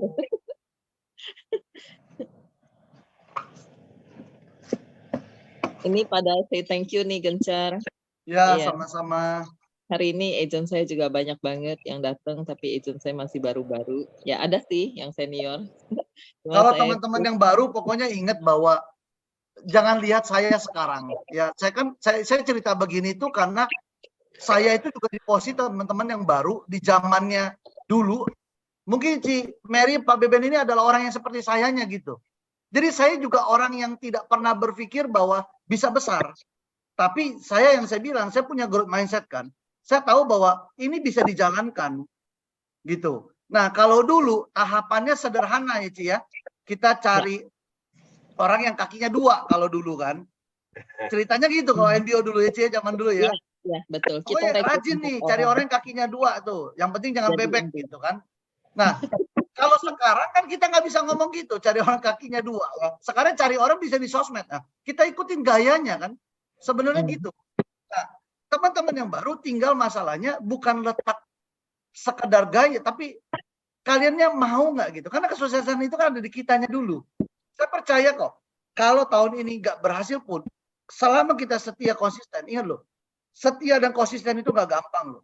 Ya, tapi kalau kita setia dan konsisten itu hasil itu akan datang, teman-teman. Saya udah ngelihat begitu banyak nyata itu kisah nyata, gitu. Ya. Kita ada Erni Julian Ningsi dari Surabaya. Mungkin Erni bisa langsung jauh-jauh Surabaya malah nanya piye iki. Hello Gencar, thank you ya sharingnya hari ini. Saya dapat 2 halaman nih catat. Gencar, saya mau tanya gimana cara presentasi untuk BOP Gencar saat ini dengan kompensasi yang sekarang ini yang baru. Thank you. Ya, oke. Teman-teman balik lagi kalau bicara NBO ini kan setiap KPM pasti punya sistem masing-masing.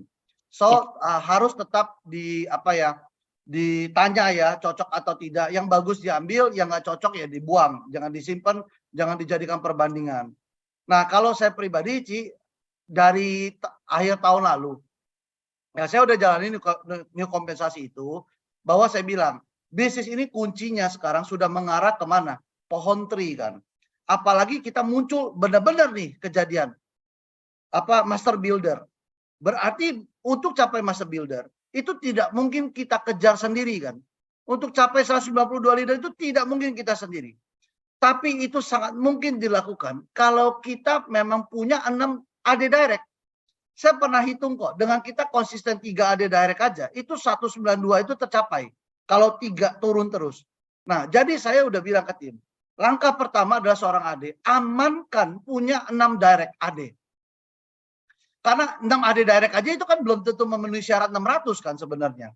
Jadi arahnya dari tahun lalu saya itu udah bilang bahwa dari awal kita sebagai seorang agent, kita pun juga harus melek dengan recruiting gitu. Nah, saya nggak tahu kapan Prudential akan merubah angka 400 juta itu. Tapi dari zaman pandemi itu kan kita tahu bahwa untuk promosi menjadi seorang AD itu kan 300 juta. Jadi saya masih menyesuaikan dengan ketentuan AU yang belum dirubah sama Pro. Nanti kalau bukan AU ya waktu itu ya, bentuknya cuma berita doang ya. Jadi saya masih memakai angka 300 juta, Ci. Jadi kalau ditanya 300 juta itu dicapai dari mana, saya masih memakai angka yang lama. Pada prinsipnya adalah 150 juta ya. Dan agentnya masing-masing mencapai 150 juta. Tapi karena sekarang ini berubah bonus 200 juta, jadi saya pakai angka 200 juta, Ciani. Jadi saya sebagai seorang agent sebagai seorang leader saya bilang, you kalau mau jadi agent duitnya komplit gitu ya, you harus dapat ini. Kalau lu nggak dapat ini nggak komplit. Jadi kalau 200 juta kita kan full kan dapat, itu belum full kan, itu baru dapat yang keluar seperti dulu, ya kan? Nah, 200 juta plus, nah baru agent-agentnya. Ya, agent-agentnya berapa? 150 juta, 100 juta. Jadi 300 juta. Jadi saya memakai kelipatan itu. Nah, setiap tahunnya bisa menelurkan 3 orang. Gitu. Karena kalau menelurkan 2 orang, Ci. Ya, menelurkan 2 orang. Kenapa? Karena dengan 2 orang itu, kalau setahun teman-teman, saya bisa share screen nggak? Bisa, Gencar. Nggak ada ini, Ci. Saya pakai laptop, nggak ada stylus, nggak ada laptop, tab. bukan touchscreen. Kita pakai bilangan prima ya. Generasi pertama 2, generasi berikutnya jadi berapa? 4 kan? Kelipatan. Ya. Ya kan? Kelipatannya lagi jadi berapa? Ya, 48. Nah, saya memakai konsepnya gitu, Ci. Jadi pada saat menjadi bilangan prima, ya, kan arahnya kita adalah master builder. Nah, kalau kita mau kejar, jadi saya memberikan visi seorang agent masih jadi seorang AD.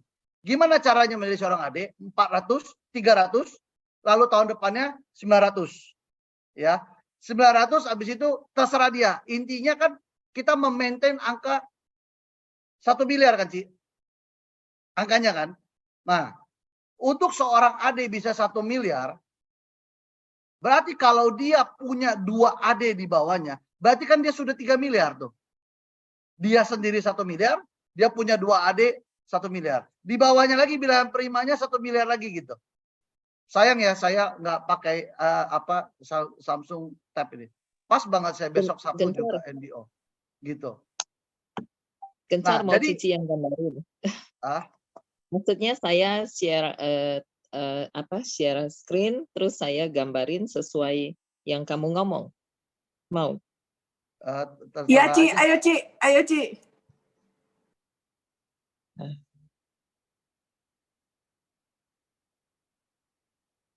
Kalau pakai ini enak ya, pad saya pakainya udah biasa laptop sih. Oke. Jadi ini gambarnya gimana nih, Gencar? Ya, kalau kita sebagai seorang agent kan menjadi seorang AAD. Berarti kan kita kejar untuk produksi pribadi 200 juta. Oke. Terus? Ya kan? Ini nah, kita untuk kejar jadi AAD itu saya masih pakai patokan kan 300 juta, Ci. Nah, sisanya berarti agent. Nah, agent itu saya bilang kan keroyokan. Ya, karena kan di kita itu pada prinsipnya kan satu agent nggak ada minimalnya kan. Nggak ada minimalnya. Kalau dulu kan 30 juta zaman kita UMC. Kalau sekarang kan enggak kan. Sekarang 1 polis. Ya, sekarang 1 polis. Iya, lebih dikit. Betul. Api 6 juta. Apinya 6 Oh, juta. ada minimal 6 juta ya? Ada minimal 6 jutanya. Iya. Jadi ini 6 juta.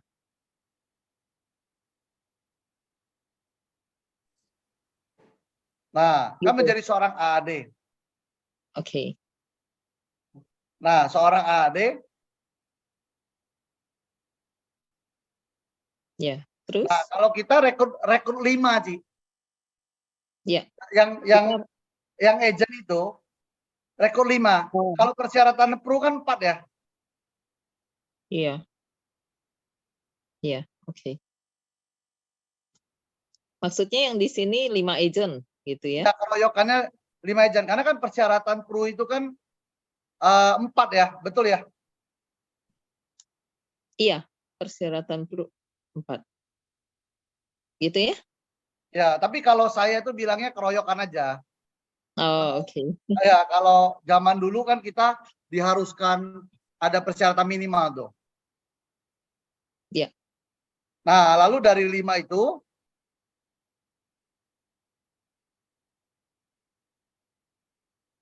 ya, dari 5 itu terus? Oke, dari 5 itu kita pribadi masih 200 juta. Sorry, Ci, kita pribadinya masih 200 juta dulu, Ci. Oke, terus? Ya, terus 5 agent itu kita rekrut lagi. orang baru, keroyokan. Ini rekrut lagi. Ya, kita sebagai AAD kan masih rekrut lagi kan, orang Iya. baru. Iya. Nah, 5 lagi kan, keroyokan 100 juta kan. Iya. Jadi totalnya kan 300 juta. Nah, dari 5 agent yang lama itu, ada 2 yang promote. Oh, oke. Nah, masing-masing kayak angka di atas itu, 300. Berarti ini melahirkan dua AAD lagi. Ya, betul. Iya. Yang omsetnya A 300, Ya. Itsmin 600. Ya. Di Karena total ada sama 5. yang atas Yang kan sendiri punya juga 300. Ya. Karena bikin lagi, Jen. Iya. Ini Jadi 300. total 900. Hah? Jadi 9. Oke. Iya dong, 300 tambah 600. Nah, ini Jadi, ya. Ini apa dengan aturan masih yang lama Ci ya. Kalau aturannya berubah yang baru kan ini masih angka pandemi nih setahu saya nih. Iya. Nah, berarti dengan lakukan ini saya bilang bahwa posisi lu itu sekarang udah jadi AD kan. Saya bilang sama dia. Nah, posisi AD ini adalah tangga pertama kita sebenarnya. Jadi yang saya bilang tadi, visi kita itu pada saat seorang agent, saya tanamin bagaimana secepat mungkin you bisa jadi AD. Karena di posisi AD ini nanti kita bisa melahirkan dan mencetak AD sehingga bisa menjadi master builder. Nah, di posisi AD berarti kan akan berulang lagi tuh Ci. Kita pribadi pasti di posisi AD akan mempromosikan dengan punya 2 AD baru kan. Gitu. Iya, 200 juta plus agen 100 juta. Terus tambah lagi 2 AD. Ya. 2 AAD dan 2 AD kan.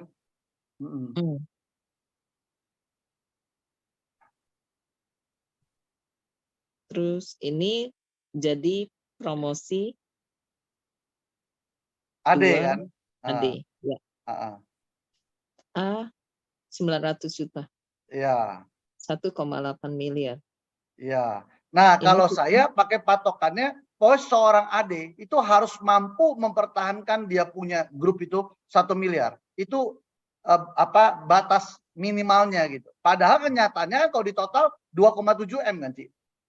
Iya, betul. Sebenarnya. Tapi saya pribadi tidak bahas itu di dalam MBO, tapi saya mau bilang, tapi kalau saya bicara ke tim saya bahwa seorang yang namanya seorang AD itu setiap tahun harus 1 miliar. Itu harus ada di kepala tuh. Jadi kalau lu ngaku adalah AD, lu adalah 1 miliar. Harus itu. Setiap AD? Iya. Nah, kalau kita bikin ini sebagai kelipatan prima yang saya bilang tadi itu kan, Ci, seorang AD melahirkan 2 AD. Tahun depannya dia akan punya 4 AD kan? Gitu. 4 ini akan turun lagi kan, jadi 8. 8, 16, 32 gitu ya. Iya.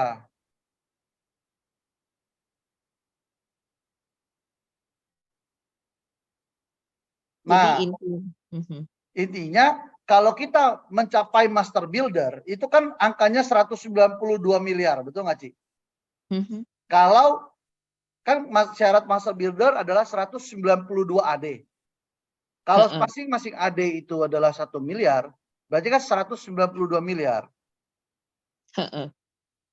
Nah, kita kalikan sama kita punya master builder. Sorry, bukan master builder.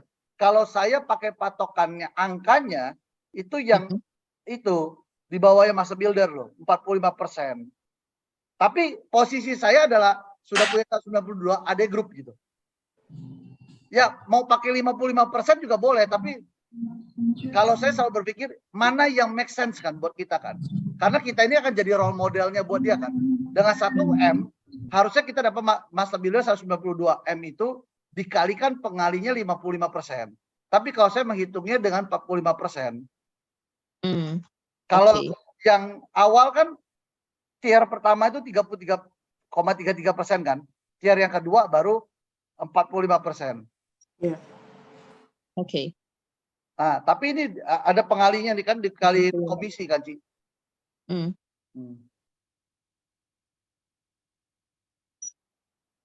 Ini Iya. ini terhadap ini, Ci. Iya, Gencar. Ya.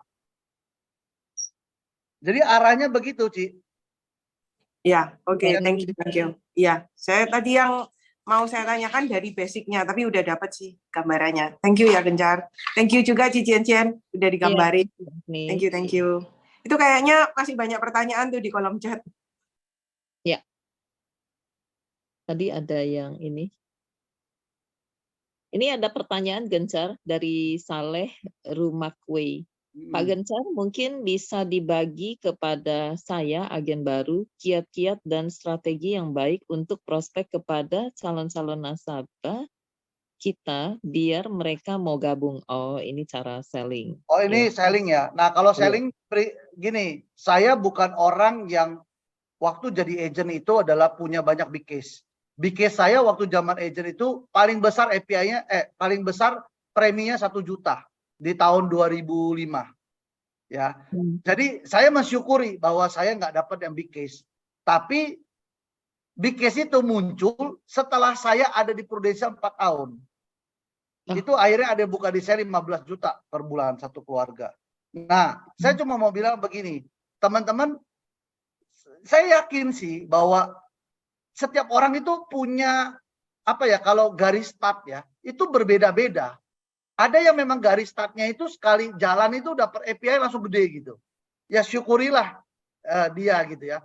Tapi kalau kalian di posisi yang dapat case yang masih kecil-kecil, ya saya mau bilang itu saya gitu. Jadi syukurilah juga gitu. Ya nikmati aja. Nah, kalau saya kan tadi bilang, kita harus bisa menganalisa. Jadi kita masih bisa menganalisa kita itu siapa. Nah, saya menganalisa bahwa saya punya kemampuan segitu. Karena saya baru kerja, saya anak perantau, berarti saya punya kemampuan, saya maksimalkan kemampuan saya. Nah, yang saya prospek itu siapa? Yang saya prospek adalah teman-teman sejawat saya kan, yang baru-baru lulus kuliah gitu kan, lalu minta referensi. Saya sampai hafal loh dulu skrip minta referensi itu, ya merem aja udah hafal itu, ya. Nah, kejar ke situ. Jangan pikirin orang lain yang closing big case. Gimana caranya? Caranya cuma satu, saya kasih tahu rahasianya. Saya buat list nama itu 200 orang. Jadi kalau teman-teman mau, saya ibarat kata tantang ini. Kalau kalian mau sukses kayak saya, agent, mampu nggak buat list nama 200? Kalau nggak mampu ya sudah, susah gua jawab juga kan. 200 list nama itu list nama doang loh, bukan orang yang siap lo prospek, bukan. Dari 200 list nama itu, tahu nggak yang saya mampu hubungi berapa orang? Itu yang saya mampu hubungi cuma 120 orang. Ya, dari 120 orang yang saya hubungi itu bukan ketemu by phone. Kalau dulu zamannya by phone, kalau sekarang zamannya chat ya. Dulu saya by phone itu. Ya, by phone sama SMS. Dari 120 bahasanya saya buat janji temu, yang ketemu itu cuma kisaran 70 orang. 70 orang ya. Dari 70 orang yang jadi polisi itu 55. Ya, sisanya kemana, Car? Ada yang tiba-tiba ketemu saya kayak Casper. Ngilang, kabur, takut. Ya. Nah, dari 55 polis yang bertahan sampai dengan tahun depannya itu sekitar 45 polis. Jadi di zaman saya agent, saya punya polis 45 dengan premi kisaran dulu masih bisa 350 ya, nggak ada 300. Saya dari dulu ini memang saya belajar satu hal teman-teman. Hati-hati dengan pikiran kita kalau set standar. Saya baru tahu ya Cicencennya, zaman saya agent. Sebenarnya premi paling murah itu 250.000. Saya baru sadar setelah saya udah jadi leader. Jadi selama ini saya jual polis premi 350.000 zaman agent itu karena sudah di set gitu.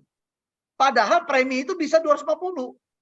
Saya ketemu orang 350, ya nggak salah juga. Tapi saya belajar. Coba dulu mindset saya 450.000 misalkan, beda 100.000, itu udah beda hasilnya kan. Gitu. Nah, jadi dari 45 itu beraneka ragam. Ada yang 350, ada yang 750. Tapi yang 1 juta itu cuma 1 orang. Itu referensi dari orang tua saya. Nah, jadi apa kekuatan saya? Kekuatan saya adalah 1, saya mampu membuat list nama. Jadi pertanyaan buat teman-teman, mampu nggak buat list nama? Kalau kalian bilang, Pak, saya bingung mau prospek siapa? Nah, ini jadi sebuah pertanyaan. Ini bisa panjang kalau coaching sama saya bahas tentang list nama. Karena buat saya itu bohong kalau orang nggak bisa buat list nama. Saya akan bikin sejarah kalian dari SD loh sampai kuliah loh. Kalau nggak kuliah SMA, saya bikin dari SD sampai SMA, saya bacain nanti. Satu persatu, termasuk pacar-pacar lu, ya kan? Sebutin aja semua itu kan list nama. Cuma masalahnya kita tidak mau tulis itu kok di list nama kita. Gitu. Dari 200 itu, ya sudah, kontakin, ajak ketemu aja gitu. Itu yang saya lakukan dulu. Nah, kalau sekarang anak zaman sekarang kan nggak begitu modelnya. Nih saya kasih tahu, kalau sekarang ya, saya ajarin ke tim saya. You tahu orang-orang yang you mau bidik, saya bilang. You main apa? IG, oke. Sekarang bagaimana lu kasih perhatian ke dia? Caranya gimana kasih perhatian? 1, lu harus rajin komen. Lu harus rajin like. Lu harus rajin buka story dia. Lu follow dia. Tapi kalau komen, mohon maaf. Jangan komennya yes, good, dahsyat bro. Itu udah basi. Komen itu sesuatu yang luar biasa. Tapi dengan tulus. Ya, artinya apa? Misalkan dia tiba-tiba masak gitu. Dia kan ada tuh orang yang senang moto hasil masakan kan. Ya sudah komenin aja. Tapi komennya yang jangan bilang, wih keren ya jago masak ya. Udah nggak akan dibales.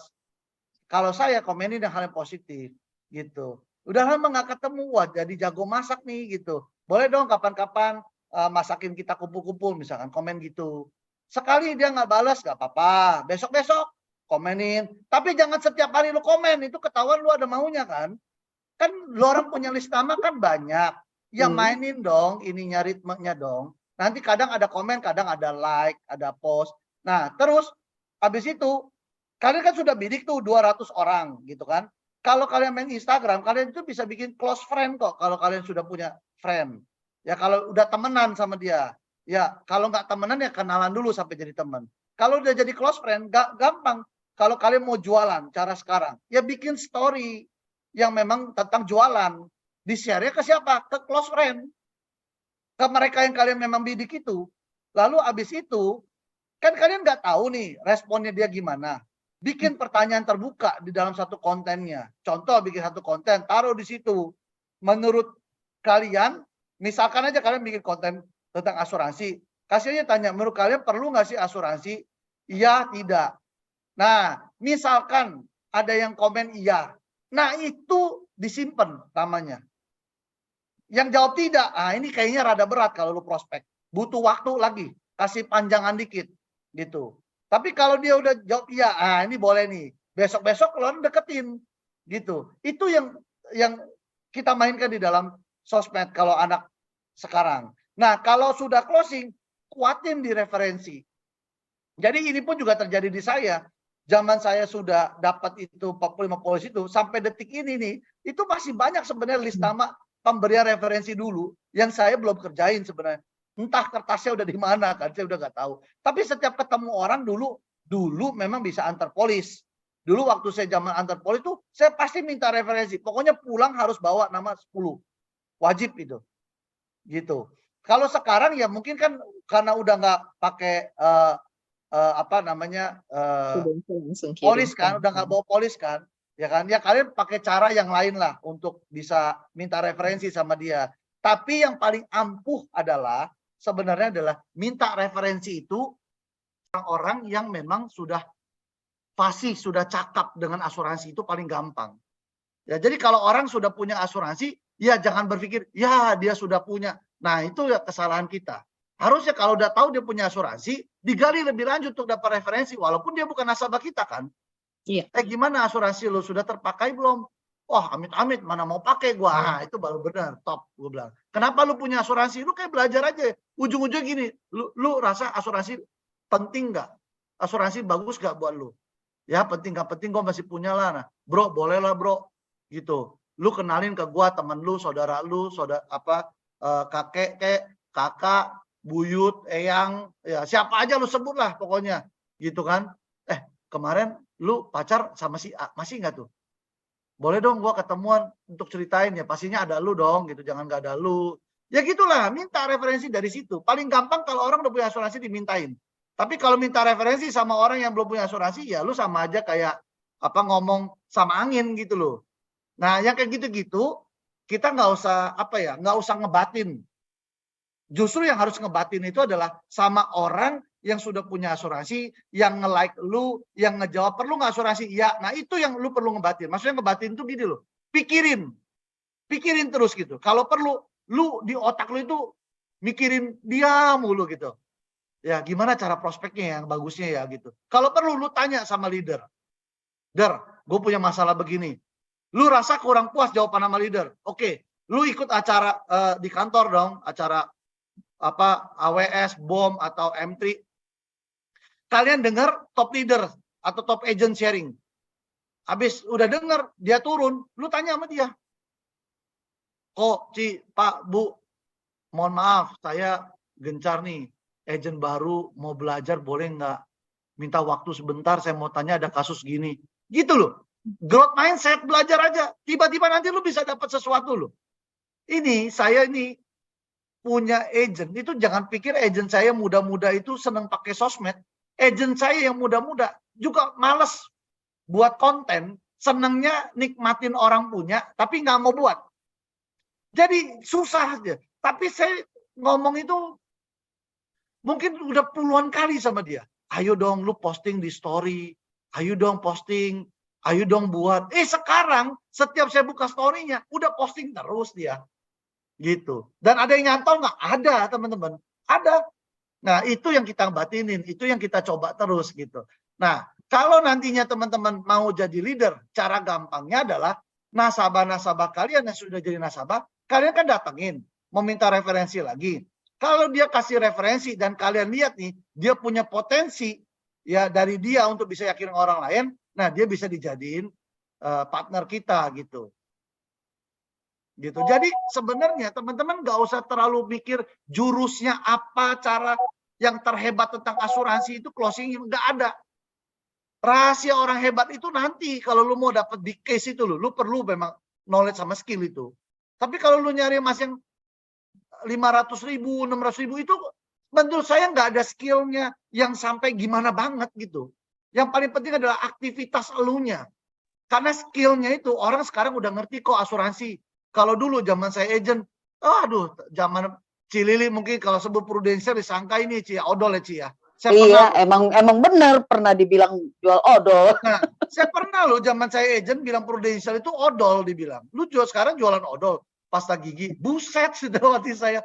Kalau sekarang kalian sebut Prudential malah dia bilang odol. Lu bilang asuransi aja orang udah tahu kan. Dia nggak berasa kayak dulu gitu. Nah, tinggal pada saat udah punya asuransi itu kan bukan skill. Orang udah tahu sendiri. Tinggal sekarang gimana lu mendeliver aktivitas lu yang banyak. Karena Seperti yang tadi bilang ya, konsisten membuat menjadi ahli. Betul. Karena dengan konsisten itu kita belajar terus, pasti belajar. Gitu. Kita gagal sekali, pasti akan buat kita belajar. Tapi kalau kita mau belajar terus, nggak ada aktivitasnya, ya kagak jadi-jadi kan. Mau mulainya jadi takut, mentalnya nggak ada. Ini saya belajar ya, ini jujur nih teman-teman, saya belajar dari security di kantor saya nih, yang udah ikut saya dari zaman buka KPM. Dia aja bisa ngomong gini loh, saya kan bilang gini, Pak, saya butuh 1 orang Pak, untuk jadi security gantiin kamu. Wah, dia bilang, saya mau digantiin. Bukan, saya mau angkat kamu lebih tinggi, saya bilang. Tapi saya mau cari orang kayak kamu itu, gimana? Pak, pokoknya buat saya Pak, paling penting orang itu kalau hidup, mentalnya masih benar. Gila loh, security bisa ngomong gitu loh. Mungkin karena udah puluhan tahun dia dengar acara M3 AWS ya, mental mindset. Jadi ngomong gitu. Pak, yang paling penting mentalnya. Terus saya tanya, mental yang kayak gimana? Gampang sih Pak, tinggal kita tanya aja dia jawabnya gimana. Oh gitu ya Pak ya? Iya. Jadi kalau misalkan cari security, nggak usah perlu badan gede, jangan, mental dulu aja. Kita tanya-tanya dia jawabnya gimana. Nah sama, agent itu, mental itu terbentuk kalau apa? Kalau banyak ditanya, bingung kan? Ah gimana nih? Nah sekali kalau kita bingung begini wajar. Saya dulu begitu. Masuk kamar kos orang kan gitu, ketok-ketok pas ditanya prudensial, apaan? Cerita itu udah kayak cerita barbar gitu. Udahlah Ci, jujur aja lah. Gue susah ngomongnya. Gue ini di prudensial sekarang gue dapat tugas di kantor. Pokoknya gue mau cerita nawarin asuransi. Dulu gue begitu. Kenapa? Mentalnya belum kebentuk kan. Tapi udah sekali gitu, 2 kali. Besok-besok kan udah santai cerita asuransinya, cerita Mr. X-nya itu udah merem aja, menjem aja udah jago kan. Nah, jadi yang paling penting itu apa? Mentalnya terbentuk karena dengan aktivitas. Nah, nanti di fase tertentu kalian akan dapat tuh naik level. Kalau main game itu kayak ada easy, medium kan. Nah, masuk ke medium lu perlu skill. Gimana lu belajar tentang warisan? Gimana estate planning? Gimana lu belajar tentang trust? Gitu. Itu kan harus dipelajari. Gimana tentang pajak? Itu harus dipelajari. Tapi kalau agent udah mau belajar pajak, belajar estate planning, kagak jalan-jalan, percaya saya. Udah jalanin dulu aja, banyakin aktivitas buat list. Ntar malah ngomongnya ngawur ya. Iya, betul. Wajar Luci kalau agent baru ngomong ngawur itu sangat wajar. Betul.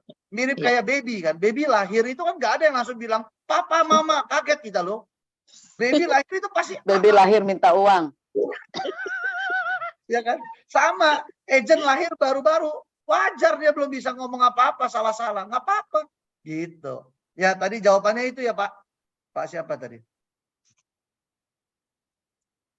Istri saya Paula sampai turun tuh. Gila lu semangat banget udah malam. Iya Mam, ditanya-tanyain soalnya jadi semangat Mam. Saya makin malam begitu, makin semangat nih. Udah kenyang dia. Jangan ditawarin makan. Paula bukan apa, mulutnya habis opnam Paula. Jadi masih belum pulih banget. Ada lagi pertanyaan? Jadi recovery buat Paula ya. Iya Ci. Halo. Ada satu Rahel sih.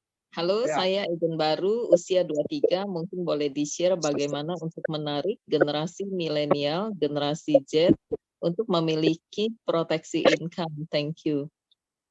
Oke. Sebenarnya Gen Z ini adalah generasi yang sudah melek financial sebenarnya. Paling enak sebenarnya. Ya, mereka itu bukan yang apa ya, pokoknya mereka sudah melek sebenarnya secara finansial. Cuma memang perlu diakuin generasi Z ini adalah generasi yang kita itu harus banyak edukasi. Ya kita harus, jadi gini, cara prospek ke generasi Z sekarang itu adalah dengan edukasi. Jangan dengan kita prospek layaknya kita kayak sales gitu. Ya, nah edukasi yang seperti apa? Nah sebenarnya kalau di training kantor kita itu kasih satu apa ya, satu Mr. X-nya gitu, satu patronnya yang lu harus hafalin inilah gitu. Ya itu bicara tentang segitiga proteksi itu loh. Ya di mana segitiga yang pertama paling bawah itu yang rawat inap. Nah di situ pada saat kita sharing kita bahas tentang banyaknya klaim yang terjadi. Saya bilang Gen Z itu punya masalahnya apa? Bukan sakit karena penyakit, tapi sakit karena kecelakaan. Coba perhatiin Gen Z. Jatuh dari motor, naik main basket keteklik, tiba-tiba ada, pokoknya model-model gitu kan yang masuk rumah sakit ya. Gitu. Nah itu tuh butuh duit banyak. Jadi kalau teman-teman ketemu Gen Z, main mini soccer misalnya, main soccer sama dia. Itu paling gampang jualan asuransi. Gitu. Jualannya gimana? Nah, lu perhatiin kalau ada orang jatuh, cedera apa hari itu main, itu kesempatan lu ngomong. Lu pernah terpikir nggak? Lu main lu cedera? Enggak. Nah, itu namanya hidup pada nggak sesuai pesanan.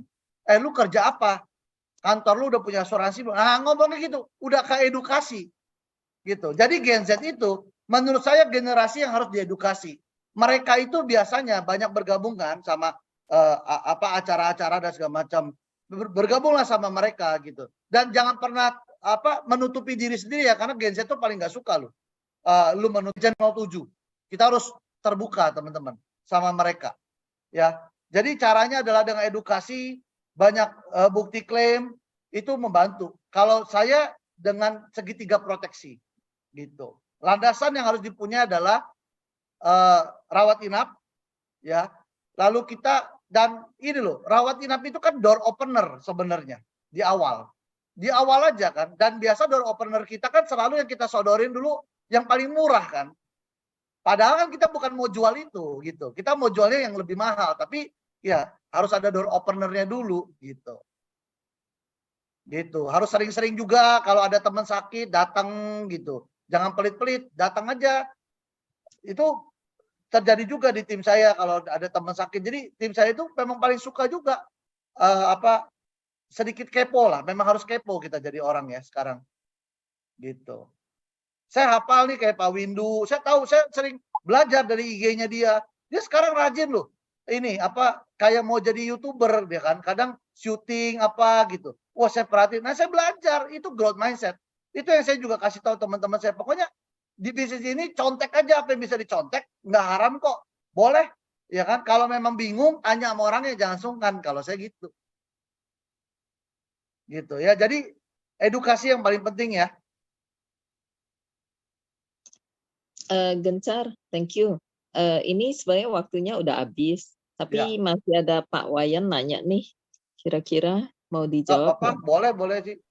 Oke, malam Pak Gencar, saya mau nanya bagaimana cara kita menguatkan mindset kita, Pak, agar goal kita bisa tercapai. Terima kasih. Oke, ya bagus sih Pak Wayan nanya jam ini, karena kalau di luar dari jam ini ada tarifnya saya Pak sekarang. Karena The Legend nggak ada tarif, kalau di luar ini ada tarif gitu. Bercanda. Ya Pak. Jadi kalau bicara tentang mindset ya, jadi gini, ini kalau sekarang, kalau orang udah jadi itu, harusnya dia sudah punya pegangan, sehingga dia nggak akan pernah down. Nah itu saya sekarang, saya nggak punya masalah. Tapi saya harus flashback ke diri saya dulu. Saya masih melandasi bahwa kalau agent baru, itu tuh wajar. Orang itu wajar kok, motivasinya up and down tuh wajar. Ya, mirip kayak HP lah, ya.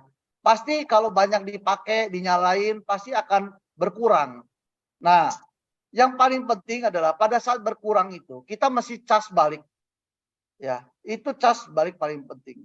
Nah, kalau sekarang, saya nggak tahu teman-teman cara ngecasnya gimana. Kalau saya, membayangkan sekarang itu kalau kayak diri saya itu, casnya saya lewat YouTube, lagu, buku, dengerin motivasi, dan terakhir buka rekening.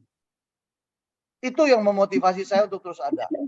Kalau agent baru, saran saya adalah ya, teman-teman memang tidak boleh mengcompare diri kalian dengan teman kalian. Tapi sebenarnya motivasi paling utama itu berasal dari orang lain. Yang bisa memicu akhirnya diri kita itu punya motivasi. Siapa yang harus memotivasi kita? Orang-orang yang udah lebih sukses dari kita. Itu harus memotivasi kita dulu. Tapi motivasi itu kan up and down. Saat dia hilang, motivasi itu harus muncul dari diri sendiri. Nah, bagaimana bisa muncul dari diri sendiri? Teman-teman harus libatkan cinta di dalamnya. Cinta terhadap siapa? Anak, istri, pasangan. Ya, pastinya pasangan sendiri, jangan pasangan orang lain ya. Orang tua, itu harus ada. Jadi kalau kayak saya, membayang aja baru. Kayak saya punya satu agent tuh tadi, Edric. Saya sangat wajar dia dapat motivasi dari orang lain pasti kan. Wah kok gue mau seperti dia. Tapi gue tahu itu cuma up and down kan. Besok bisa kempes kalau dia lupa. Karena otak kita itu paling nyimpen sebentar doang. Tapi di luar itu saya bilang sama dia, ingat loh. Yang ngebesarin kamu dari kecil sampai sekarang itu siapa? Orang tua. Nah itu yang kita bakar. Saya sama papa mamanya Edric itu dekatnya minta ampun. Dekat banget. Ya, kalau teman-teman ikutin IG story saya, kadang saya sering posting tuh. Karena mamanya itu sekarang juga memantau IG saya. Waktu Paula sakit dia tanya, waktu Edric sakit dia tanya, waktu bayangkan loh, saya ulang tahun, Paula ulang tahun, mamanya telepon kita loh. Waktu Edric kemarin Cynthia, itu datang ke rumah saya sama mama, papa, adik, pacarnya. Datang ke rumah saya. Ngobrol-ngobrol panjang lebar, ya saya motivasi. Oh, saya mesti izin orangnya sih. Saya rekam kok, saya ada videonya. Itu saya tanya sama mamanya. Tante, gimana ini? Saya nggak etis kalau saya puterin videonya, tapi saya nggak izin. saya tanya sama mamanya, saya bilang tante saya izin saya rekam, saya pengen tahu karena saya mau nyemangatin Edik kemudian hari. Gimana perasaannya tante sekarang Edik? Wah dia cerita video itu mamanya sampai nangis. Nah itu ada Edik di situ ngeliat mamanya begitu. Wah teman-teman tahu itu saya baru aja ngebangkitin Mas Chandra tidur itu. Mamanya cerita mohon maaf Edik ya dulu mama nggak kasih yang terbaik gitu-gitu. Nah si Edik itu datang ke rumah saya karena dia baru beli mobil baru. Jadi dia suruh saya bukain plastiknya gitu. Jadi saya cuma bilang bahwa motivasi harus berasal dari diri sendiri, dilandasi dengan cinta.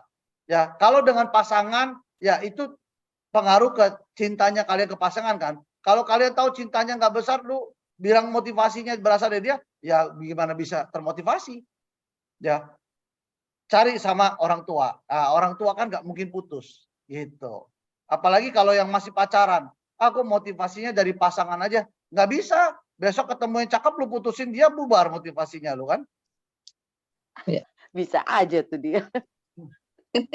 Gitu. Iya. Iya. Oke. Gencar ini udah agak malam nih. Jadi kita close aja ya. Kita minta maaf nih sama Pak Teguh Budi yang nanya berapa rata-rata agent yang direkrut dan jadi leadernya Pak Gencar. Dan yang tadi itu sebenarnya gambar itu aja Ci, dari tadi kan saya sharing tuh ada 1, 2, 3, 4 orang yang terekrut 1. Teman-teman bisa bayangkan loh, selevel saya nih, saya rekrut 4 yang mau jadi agent dan jalan 1. Berarti memang ada rasio, tapi yang 3 orang tidak terekrut ini bukan artinya kartu mati buat saya. Itu tinggal tunggu waktunya, karena buat saya adalah gagal itu bukan permanen, temporary. Yang penting bina hubungan, rajin-rajin kirim barang, kirim makanan, tanya kabar. Yang penting nggak stop ya. Happy selalu Ci. Kalau happy berkatnya datang kita. Setuju. Ya. Oke. Gencar. Thank you. Baiklah. Thank you banget ya. Salam buat Paula ya. Semoga cepat sembuh. Ini ada sertifikat ya. Thank you Bro Gencar. Thank you. Om Beben ya. Thank you, sama-sama. Gencar, terima kasih luar biasa. Terima kasih Pak Sama-sama Gencar. Pak Beben. Thank you kok. Ini Thank you Pak Gencar. Thank you so much. God bless you. Terima kasih Pak Gencar. Thank you Pak Bos. Oke, terima kasih Pak Gencar karena semoga sukses selalu.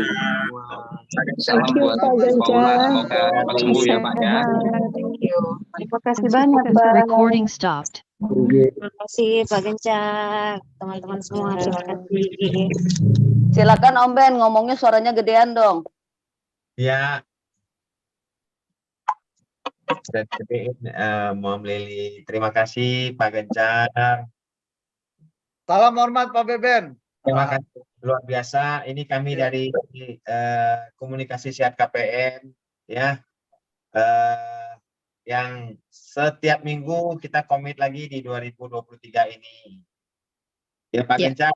Semoga Pak Gencar dan Ibu Paula selalu dilindungi sama Tuhan. Amin. Thank you Pak. Keluarganya. Thank you so much. Kita nggak bisa ngasih apa-apa, Gencar, cuma sertifikat virtual. Betul banget. Thank you banget. Thank you banget. Ya, terima kasih Pak Gencar karena sudah mensedekah. You will be blessed. Ya, Oke. Luar biasa buat kami semua se-Indonesia. Ada 500 orang keluar masuk Pak Gencar. Saya rasa kalau misalnya ada kesempatan 1.000 atau 2.000 pasti penuh deh ini. Bisa aja Pak Beben. Di Legend ya, di acara setiap malam hari Selasa ya. Teman-teman se-Indonesia jangan lupa selalu ikuti acara Legend ya. Kita belajar bersama-sama dengan para cendekiawan-cendekiawannya Prudential. Luar biasa. Teman-teman, be positif. Ya, master builder. Ya, ayo tahun 2023 ini kita positif. Selalu this number 1 Prudential. Terima kasih Mom Lili, Mom Mary Cencen, Om Gencar, panitia Pak Dodi, ya, Om Anastasia, Om Willy, Mom Lani, ya, Om Gioni. Terima kasih semua. Bye-bye. Selamat pagi. Bye Thank you ya semua. Gencar, thank you so much. Ya, Sukses buat kamu. izin pamit Biar ya. grupnya tambah besar. Ya, Tuhan memberkati. Thank you. Jen, thank you. Om Ben, thank you semua. Om Beben, thank you. Wah, Pak Willy udah mendarat kali ya. Si flight. Anas, thank you. Anas, thank you ya. Om Ganteng, thank you Om Aku Ganteng. izin out ya. Ya. Cincin, close ya ininya. Thank you. Peserta Cici sehat selalu.